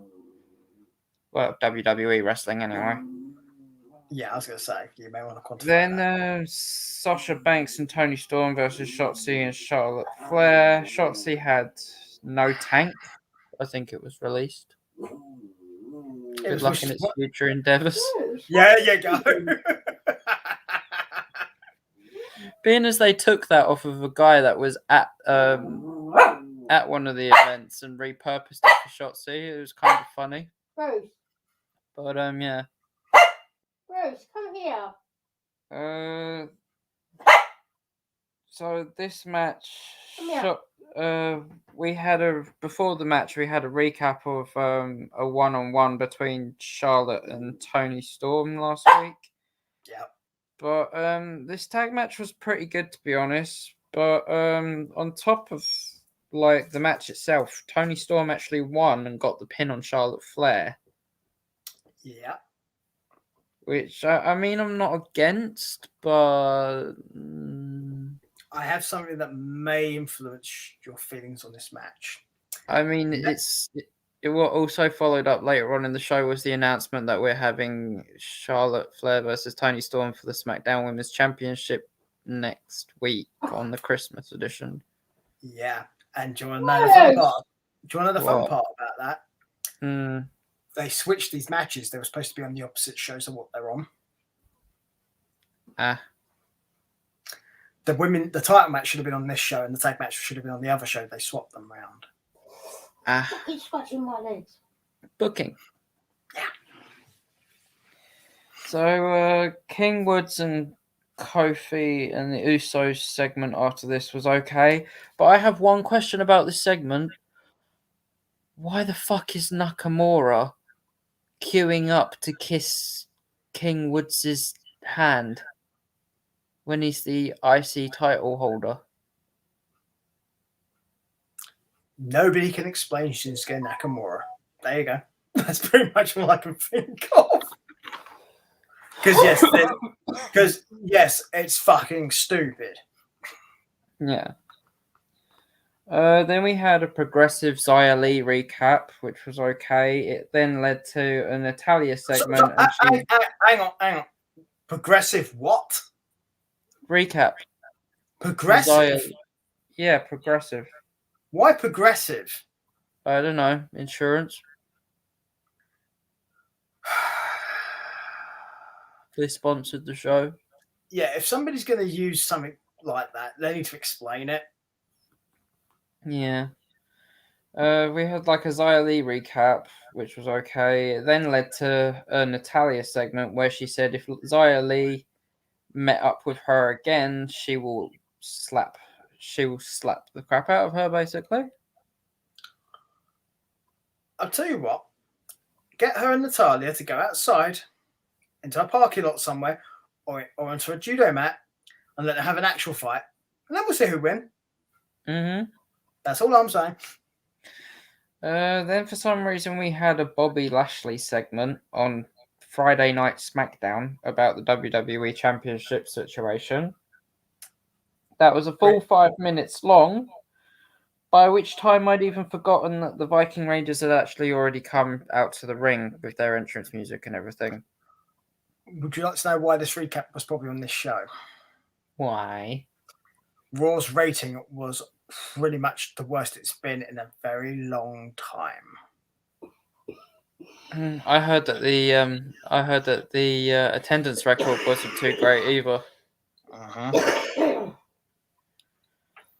So probably trying to get people to come to the Raw show. That's honestly what this was probably here for. Yeah. Then we had Viking Raiders versus Shanky and Jinder Mahal. Yeah, because Vera's still coming.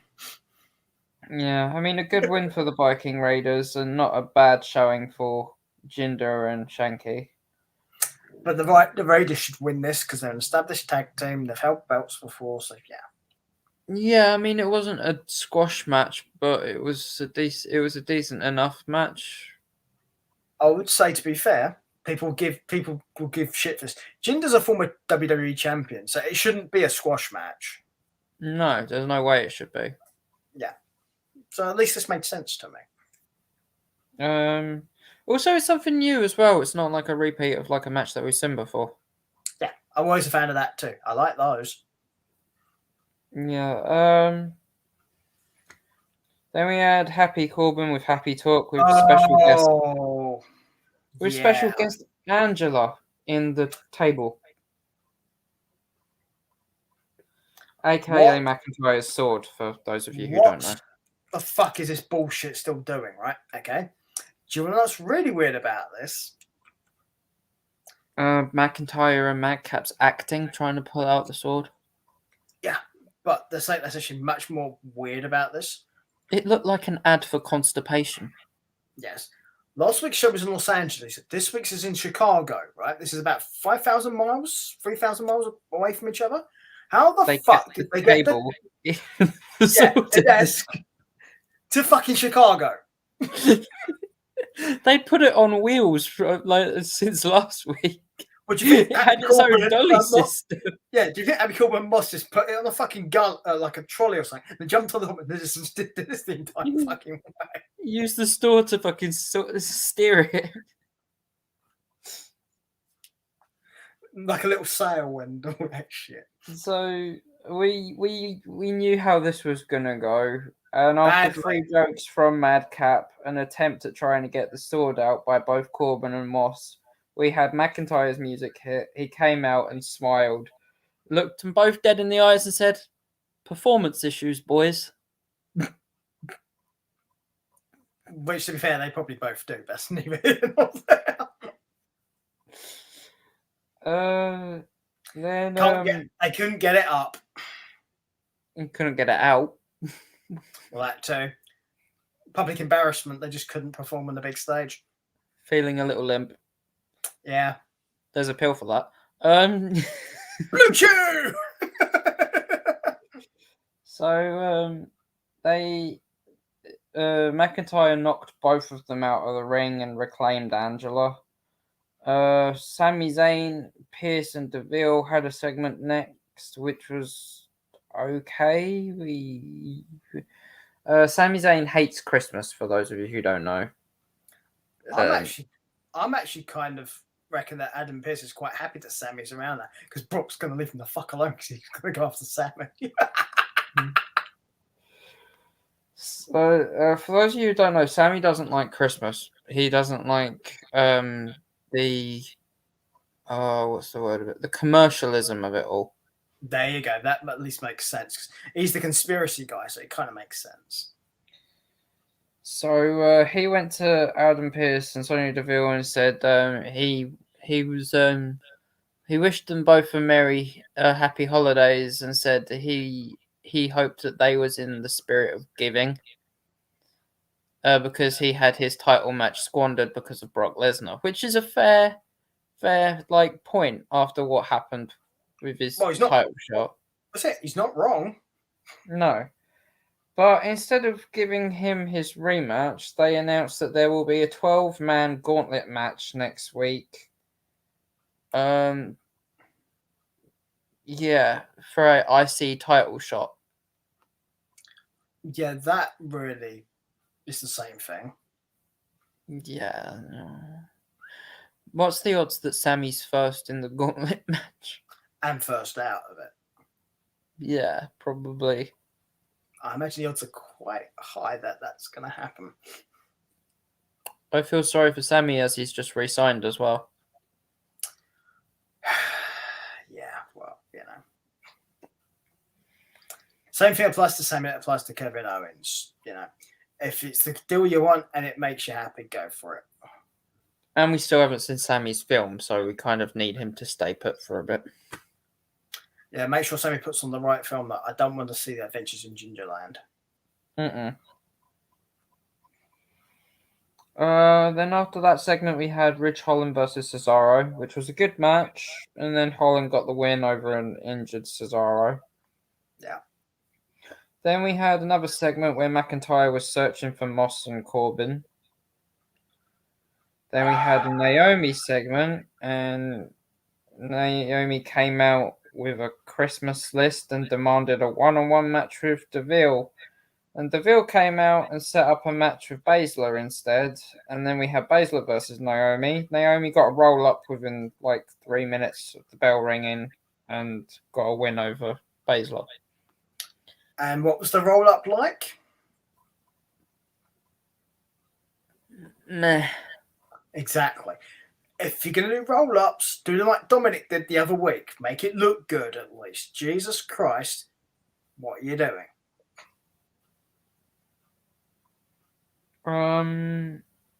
Then we had another segment which was Madcap Moss and Corbin hiding in somewhere, a closet, I think. How appropriate. And Corbin announced a match for day one between McIntyre and Madcap, and you kind of saw the colour fade from Madcap's face when this was said. He looked generally terrified. At least it's something different. Yeah. The build-up to this has fucking sucked, but at least it's a different match. Yeah. Then we had the Usos versus the New Day in a non-title match. I mean, this made no sense with the match happening at day one. This was bad booking. Do a one-on-one match between two of the 4 members of these teams. It would have been good. It's not what we got, but it would have been better. And to top it off, New Day won, and they won cleanly too. This is the thing you could have done here. I mean, you mentioned it before. You could have had them a singles match, right? One set 1 week, one set the next week. Or what you could do is have each team pick one member for each team, and whichever wrestler wins gets to pick a stipulation for that match. Mm-hmm. Which both would work better than this. Mm-hmm. Why do a tag match between the 2 teams if you're just going to do it at the fucking pay-per-view? You're giving away for free something you're going to then ask people to fucking pay for. Yeah. And then for the main event this week, we had another main event segment. I was going to say, it's the equivalent of basically a prostitute giving you a free fuck and then asking you to pay for it later on when you want to do it again. Yeah, it's kind of like, I was going to do another, I was going to compare it to something else, but I'm not going to. Why not, you coward? Do it, coward. No, it's inappropriate. Really inappropriate or just slightly inappropriate? Really inappropriate. Okay. And it could offend some of yours and my friends. I don't have any friends, you're fine. Okay. Not friends, clients. Okay, yeah, that. That sounds even worse. My customers are actually clients. That's what they're called. So that's what he means by that. Mm-hmm. It's the term they use. So, but yeah, I get what you mean. Probably best not to then if you think it's going to be that bad. So fair enough. So Roman Reigns arrives for his segment, literally the last 10 minutes of the show. Which came down to 3 minutes after Roman's entrance. Yeah. I mean, it was shorten his fucking entrance. It's like we also Roman arrived and Paul Heyman was waiting by the side of the car, and Roman got out of the opposite side of the car to the door that Paul Heyman opened. Do you think that was do you think that was intentional, or do you think he just got out the wrong door? No, I think it was intentional, to be honest. Okay, just curious. Do you know whether or not it was intentional? Oh no, I think it's fully intentional. I was just curious as to whether you thought it was or not, because there's a case where you can argue for both. Yeah, but with what happens following this, I think it's very much intentional. Yeah, for those of you who don't know, the end segment was Roman thanked Paul Heyman for his services, then fired him. Then Superman punched him in the face and was about to deliver a concerto to Paul Heyman when Brock Lesnar came out to the rescue. You may want to explain what Heyman said to Reigns as well that triggered this.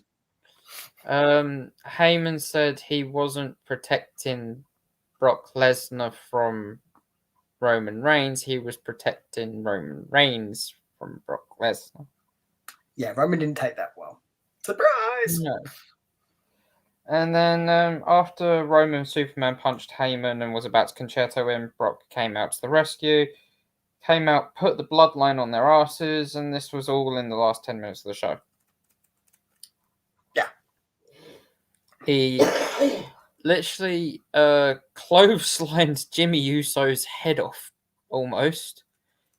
Then F5'd Jay, and then ate a super kick from Jimmy, and literally didn't even go down properly, and F5'd Jimmy, and then went into the ring, got chair shotted not once, not twice, but 3 times by Roman Reigns, stood back up, grabbed Roman with the steel chair still in his hand, and F5'd him on the floor. Not once, but twice. This Didn't check on Paul Heyman, though. Just, laid out the bloodline. Yeah, this is what the Usos are here for. Absolutely, right. My issue comes with this is Roman hits him 3 times with a chair. If that doesn't work, what fucking hope does he have? Yeah, so how is Reigns retaining his title? Low blow? Well, they just explained you can't, if you hit him with a chair 3 times, it ain't going to work. Why would hitting him in the bollocks make a difference?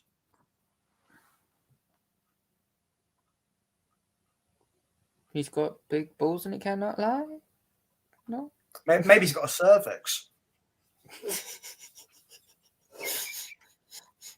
Maybe you develop it after taking so many low blows. That would explain how Brian Kendrick got one. Maybe in his Harlan to throw him down the stairs.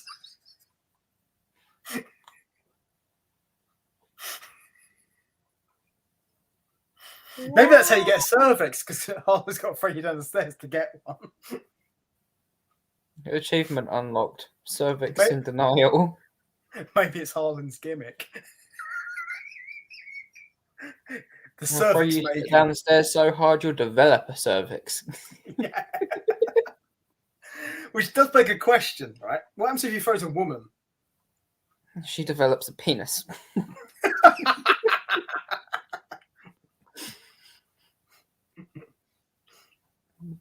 Just catches the clit on the bottom step and it stretches. Why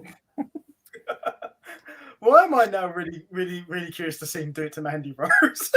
Oh. No, that would be a toxic distraction. Exactly. Yikes.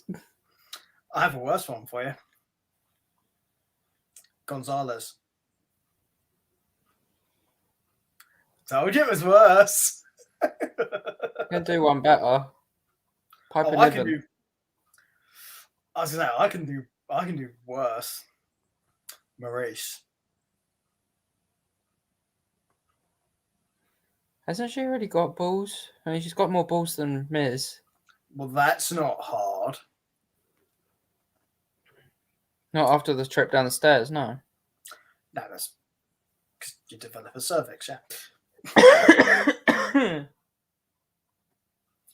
So apparently, Roman's got no chance because Brock doesn't have a cervix. That's pretty much what we've deduced.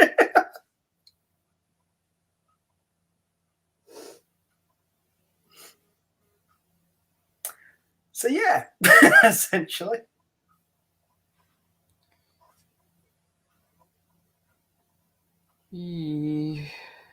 Now, do you think this is actually leading to something, or do you think they're just going to drag this out?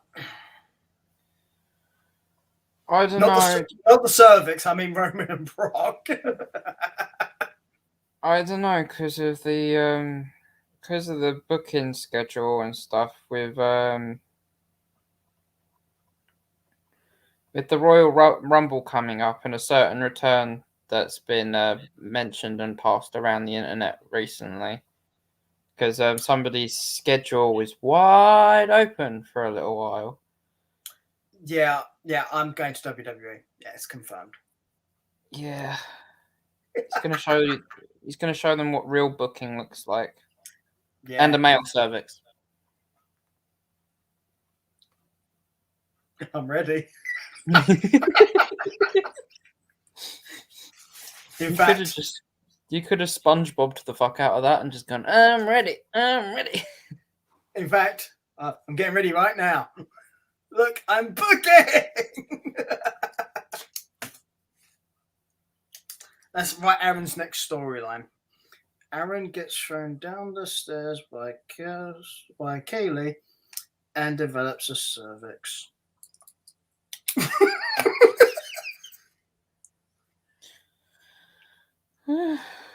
Okay.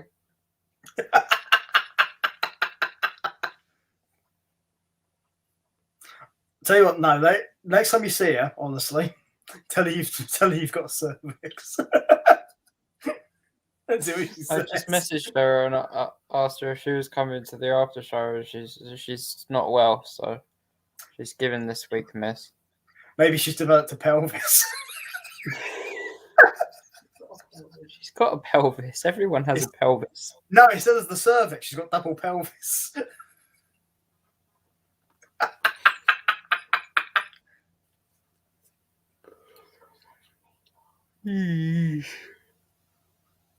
Oh, Aaron, you didn't throw her down the stairs and she's growing a penis. He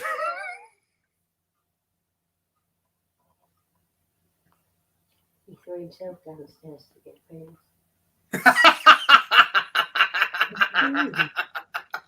I only said that quietly as well.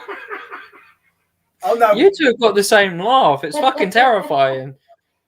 Oh dear. The thing is, the microphone. Any noise you make, I can hear. If you two ever actually if you two meet at the wedding and we hear laughing, simultaneous laughter, it's going to be the most terrifying thing I think I've ever heard at a wedding reception. Oh, the problem is when I laugh, I have different types of laughter, so it's not always apparent if it's me.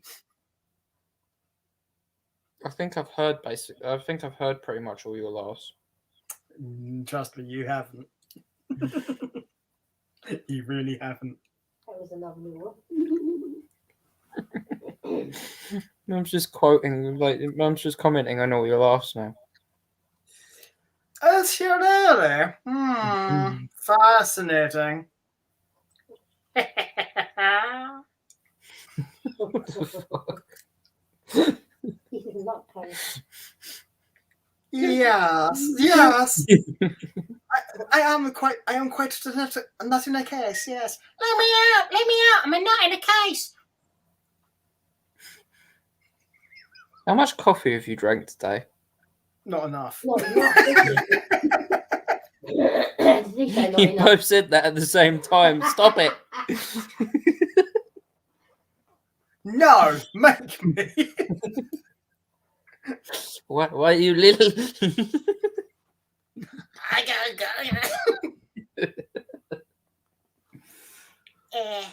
Aaron, how about you go and suck my balls? That's actually really scary.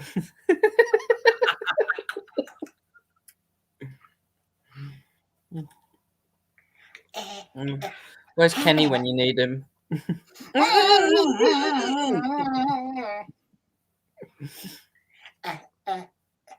Aaron, how about you go and suck Bruce's balls? How would you like to go to the principal's office? Would you like to suck my balls, Mr. Goose?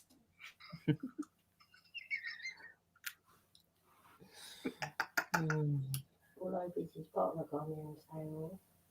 He doesn't have a partner. Good job, they really have a in a suitcase. I have a complex. He doesn't have a partner. He has business associates.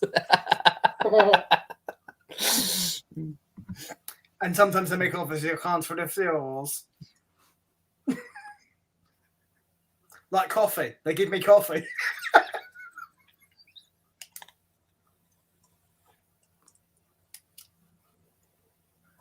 You just deep throat that vape, because that would be kind of weird. What? That looked like it went really far in your mouth. I'm like, what the hell are you doing?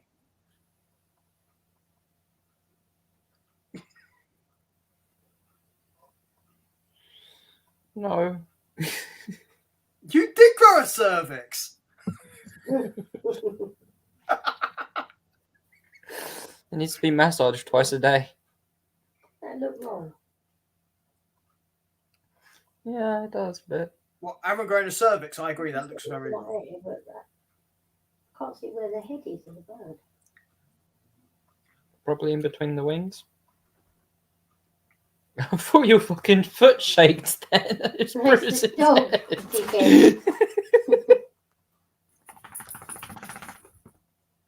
And that's why they call him Thumper. Oh, he's turned into Humper at the moment. Of course he has. He's a horny little dog. Yeah, that's chewed the sellotaping off. That's why we think he's getting a bit... I got bit by a crab yesterday. A dead one. A dead one. I still have a joke right now and I can't say it. Nearly shut your guts up. Kaylee! Wow. It's the only way I can say it without actually saying the joke, and that's it. That's all I'm doing. You've been spelunking, have you, Aaron? No. Jeez. Hope you remember to snorkel. Oh. That was different. Yeah, I know. Told you, I've got lots of different laughs. Oh. Remember, hold your breath and think of England. Yikes. I would say hold your breath and think of Boris, but nobody really wants to do that. God, that's enough to give anyone bloody erectile dysfunction, isn't it? Well, maybe for some people it's eternal. I've got no idea. Pot kettle black. Maybe some people like Wurzel Gummidge. I don't know. Oh. Well, that's who Boris looks like. It's better than David Cameron with his pig situation. That's an insult to fucking Wurzel Gummidge. That's a good point. Also, most people under a certain age will not know who Wurzel Gummidge is. Actually, he's Me back on being the one of them. telly. Yeah, Wurzel but Gummidge is back on the telly. I didn't realise. well, the thing is, you're assuming children watch TV. Most of them watch YouTube, from what I understand. Well, yeah, there is that nowadays. But no, it's back on. It's not, obviously, it's not John Pertwee. It's a different one. To be fair, that would be a neat trick. It would, wouldn't it? Yeah. Aaron, did you watch Wurzel Gummidge? No, I'm not. Is that how your mum found out it's back on telly? Was you watching it? No, I can't remember where I was. That's kind of Was worrying. I over at Tracy's? she got drunk yesterday, so. Oh, I didn't okay. get drunk. How many times do I keep telling you I did not get drunk? Okay, you got plastered. No, I didn't. I wasn't drunk at all. Okay, you got gazeboed. I only had 7 Sambuca shots and about 3 probably double or treble vodkas and Vimto. I was not pissed. No, she was watermelon. Bear in mind, I don't drink, so I don't know if that's actually a lot or not. It's not a lot. I want a Southern Comfort lemonade. I say your son's disagreeing with you, by the way. I managed to sit on the arm of the chair and let someone put rollers in my hair. Now, if I was pissed, I'd have fallen off the sofa. You was screaming like a bitch when we came in while she was putting the rollers in She your was hair. pulling me fucking hair, that's why. If I was pissed, I wouldn't have felt it. No, that's not how being pissed works. She was You generally yanking my feel hair. things. Generally feel things more when you're pissed, depending No, I on the don't person. I don't agree.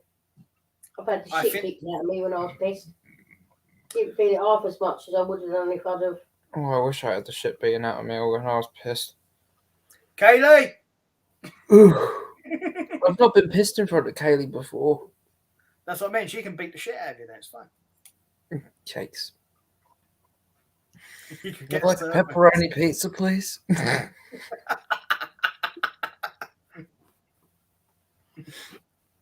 Hold the pepperoni. No, don't hold the pepperoni. There's such cool veins in it now as well. She's talking about a picture, not the pepperoni. Really disturbing. Yeah, Aaron is very disturbing. I quite agree.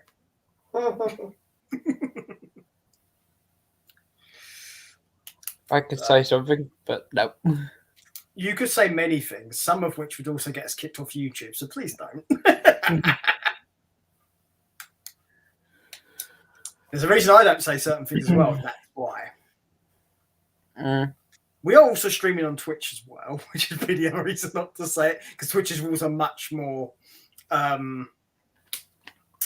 easy to break. Let's put it that way. Yeah. Because Twitch, I had a warning come up on my stream a little while back because I was streaming and I was in my I was in my like vest. Like I don't think it was this one. I think it was one and where I'd lost a bit of weight. Like it was a bit big on me and a bit baggy. You were showing stuff, yeah. Halfway through the video, my nipple like slipped into view. Yeah. And I had a red flag come up saying nudity on stream. I was like, what? Yeah, no nipple. And then policy. I saw the little red area and I had to delete the video. Yeah, no nipples. It's literally like a couple of seconds, but yeah. It's enough. No nipples, no cervixes, no. Especially if you're a man. Especially if you're a man, there shouldn't be any of that. Showing your cervix is a bit wrong. Yes, Aaron, don't do it. Should tell Brian Kendrick. I would, but you know, he's a bit broken right now. I'm going to tweet in a little while. Hey, Brian, how's your cervix? Yeah, tag NXT when you do it, by the way. Message him, but also tag NXT. Tag Haaland as well. There you go. Tag all 3 of them. And let us know if you get an answer, because that would be hilarious. Joe Gacy comments, we're all equal here. Fuck off. To be fair, that at least would be a good answer to that. Yeah. It's stupid, but at least it makes sense for him to say it. This is a no conflict zone. Oh, so the stairs are the conflict zone. Okay, I know where the safe zone is. Yeah. You also might want to have a word with Harlan, because apparently he likes the conflict zone. Conflict zone being the stairs. Who's in your dog? What are you looking at? He's literally just laid on my mum's leg with his head literally just on her lap, looking at her playing on her phone. Yeah, he's like, yeah, attention, I want. Attention, I want. He does look like adorable. Don't worry, he'll spoil that soon enough. I was at the door this morning when he pissed all over my rug. That'll do it. But what did Bruce? I know that's what Aaron did. But what did Bruce do?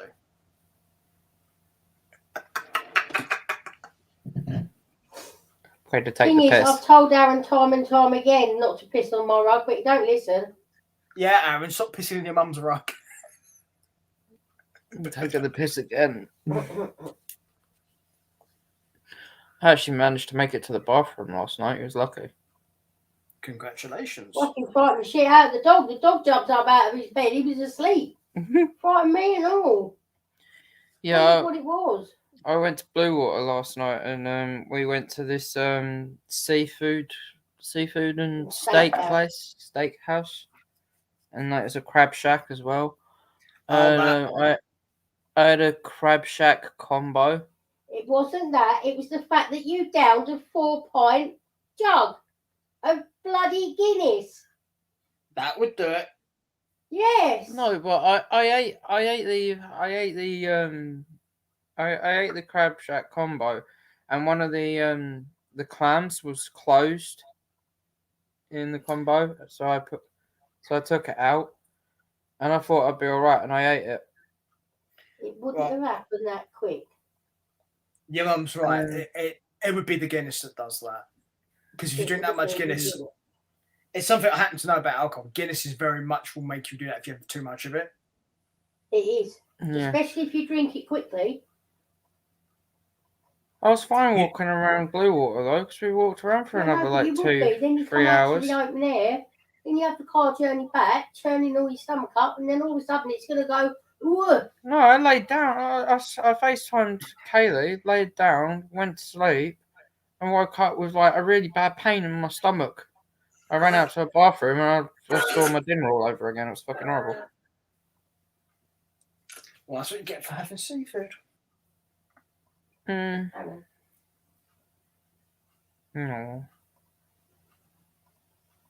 Mum's got a parrot called Bruce. That's actually a dog. Bruce want a cracker? Bruce want a cracker? Mum's trying to get him to kiss her, and he's just moving his head away. Wait, it's either Bruce or you. Every time, like Mum gets closer, he just inches away even further. Well, he's making you work for it. Is what it is. You give me kisses. Oh no! Don't get on me. Get off. It's not as bad as it sounds. No. Oh, it is, ladies and gentlemen. It is. It is as bad as it sounds. He's just currently standing on her shoulder and giving her kisses all over her face. You don't want that many kisses. Oh, right. You're going to sit now there, he's just Bruce. sat on her chest. Oh, my fucking neck. Get out, and neck. you fucking hero. He seems quite comfortable, to be honest. He's just stuck his tongue up her nose. And that's a very unusual kink right there, ladies and gentlemen, I've got to say. That's not funny. Oh, fucking brain. Oh, little shit. For some reason, he reminds me. This reminds me of Alien. Yeah. I love how we do. I'm showing you this, and we're still live, so everybody who's watching can still see this. Oh, come on, get out, you little bugger. Oi! So it's no, I'm comfy now. Oi, move! He's like, sleepy time. Move! Come on, move! Like how they got matching Christmas jumpers. It was sort of.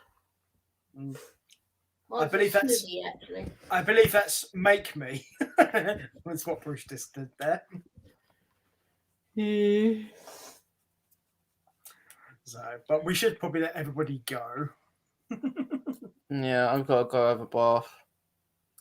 Yeah, I've also got to be up early as well. And I've got stuff to do too. So, obviously, you guys have had to enjoy the fun. Obviously, there's no after show because we mentioned before, Kelly's not well. Aaron's broken his cervix, and Peter's needs to come up with more one-liners for next week. Oh, I have plenty of one-liners, but most of them would get kicked off the internet, so I'm not using them at the moment. You're going to have to buy him a clear book so he can write his own one-liners in this book. Hang on. That he can use online. Just out of curiosity, if you was kicked off the internet, like for this, would I be kicked off the internet too? No, because it's this is done under my account, so no. You'd be fine. Good to know. I could get your Twitch taken down very easily, though, so bear that in mind. Yeah. And your social media. Talking to social media, you know that thing you had, that woman had you do and said about Department of Work and Pensions? Wayne's had that today, and he carried it on, and then he went, now stop trying to fucking scam me, shove your scam up your arse, you thieving bastards, right on Christmas. And his two sons had it as well, and they're underage. Yeah. Yeah, the DWP do not contact people that way. That's just not how it works. No, that's right. I said to Aaron, just block the lady and delete it. Delete the lady and block her. And report them. Yeah, to the pepperoni squad. Well, it's funny you should say that. I reported them, and I got a notification come through, there is nothing wrong with this account. I was like, good job, Facebook. No matter. If you call them Facebook, that's probably why they didn't understand what you were saying. Wow. Because they've gone all meta on everyone. Come here. Come here, what's this? Come on, Bruce. Come look at my cervix. Come on, Bruce. Asshole. Well, pardon me. should we do our plugs? You should probably do yours because I did all the ones earlier. So, but I'll let you do yours properly. Oh well, everything starts up again in January. Got the Salvation Army to kick things off. Got Save the Children in February. Sands in March. April we're doing Heart and Stroke, which is based in Canada. We've got the WWF in May. The BU Project in June. Fibromyalgia UK in July. August Wooden Spoon UK, and September Alzheimer's Society. And then October we've got Care Bags, which is an Australian charity which helps out foster kids going into new home by supplying them with a rucksack with all their essentials. Not koala bears, just to be clear. Yeah. I've just realised the bird's there. That's a stone, and that's in the water. It's a shadow. Yeah. So next year's going to be quite an interesting year, going a bit international with different charities. And I did it out of an idea to help out a couple of streamer friends because they were going through a hard time. I asked them if they'd like me to do a charity for them, and they both chose a charity each, and that's what I'm doing now. So the pandas picked WWF, yeah? Yeah, totally. Did you get them some chairs by any chance? No.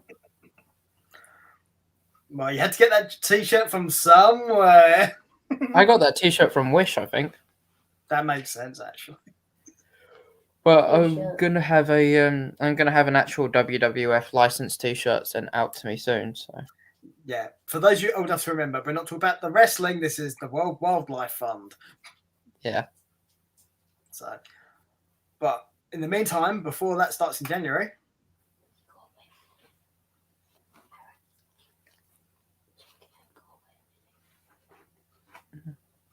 Bruce is going to be streaming on Twitch.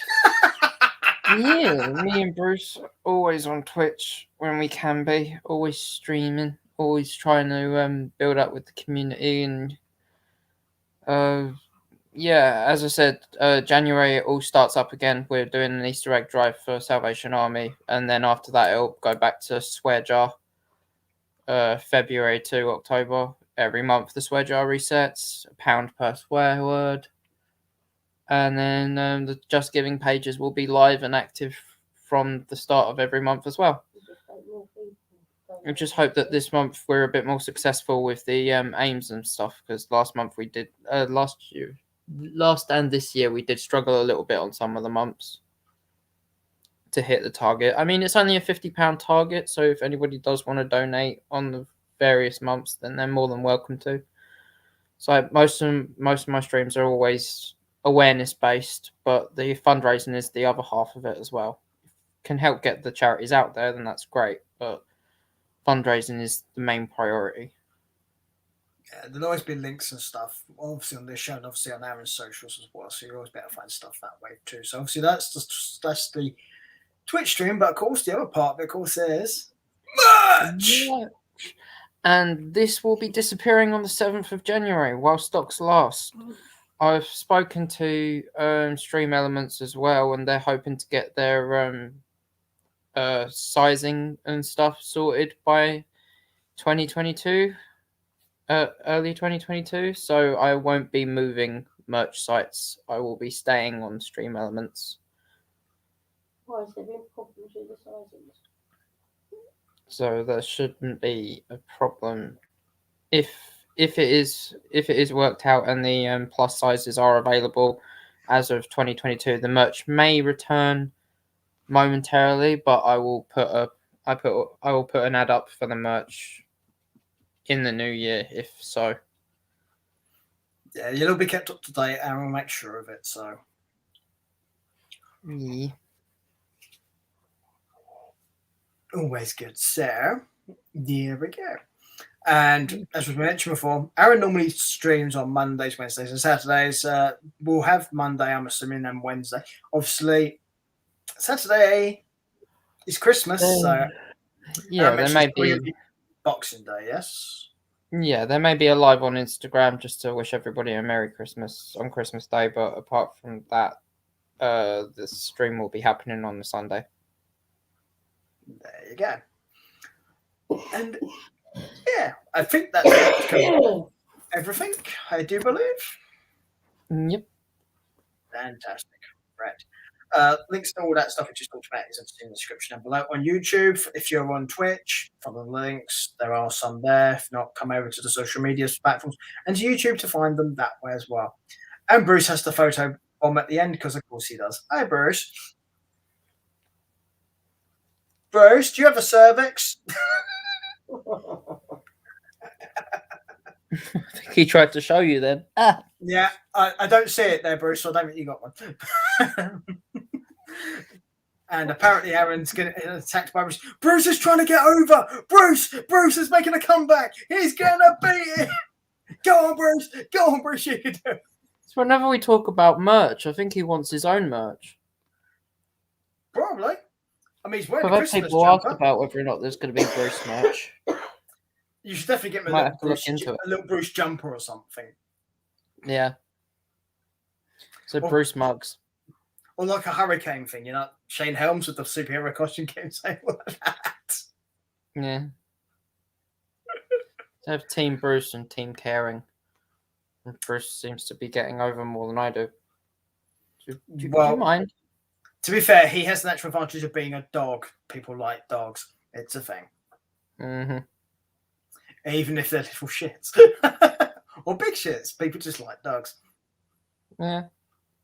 It's understandable. You can pet them, stroke them, and then they don't get too emotionally attached to you, and they don't always need to be around you. You sometimes feed them, and that's it. Unlike humans, if you do it for humans, it's kind of creepy, and they usually expect more. So yeah, it's a fetish at its finest. So with that, we will let you all go now, people. And now Bruce is trying to get over again. Bruce is going for it. He's trying to get Aaron. Him looking at you. Come on, Bruce. Come on, Bruce. You can do it, Bruce. Get him, Bruce. Get him. There you go. There you go.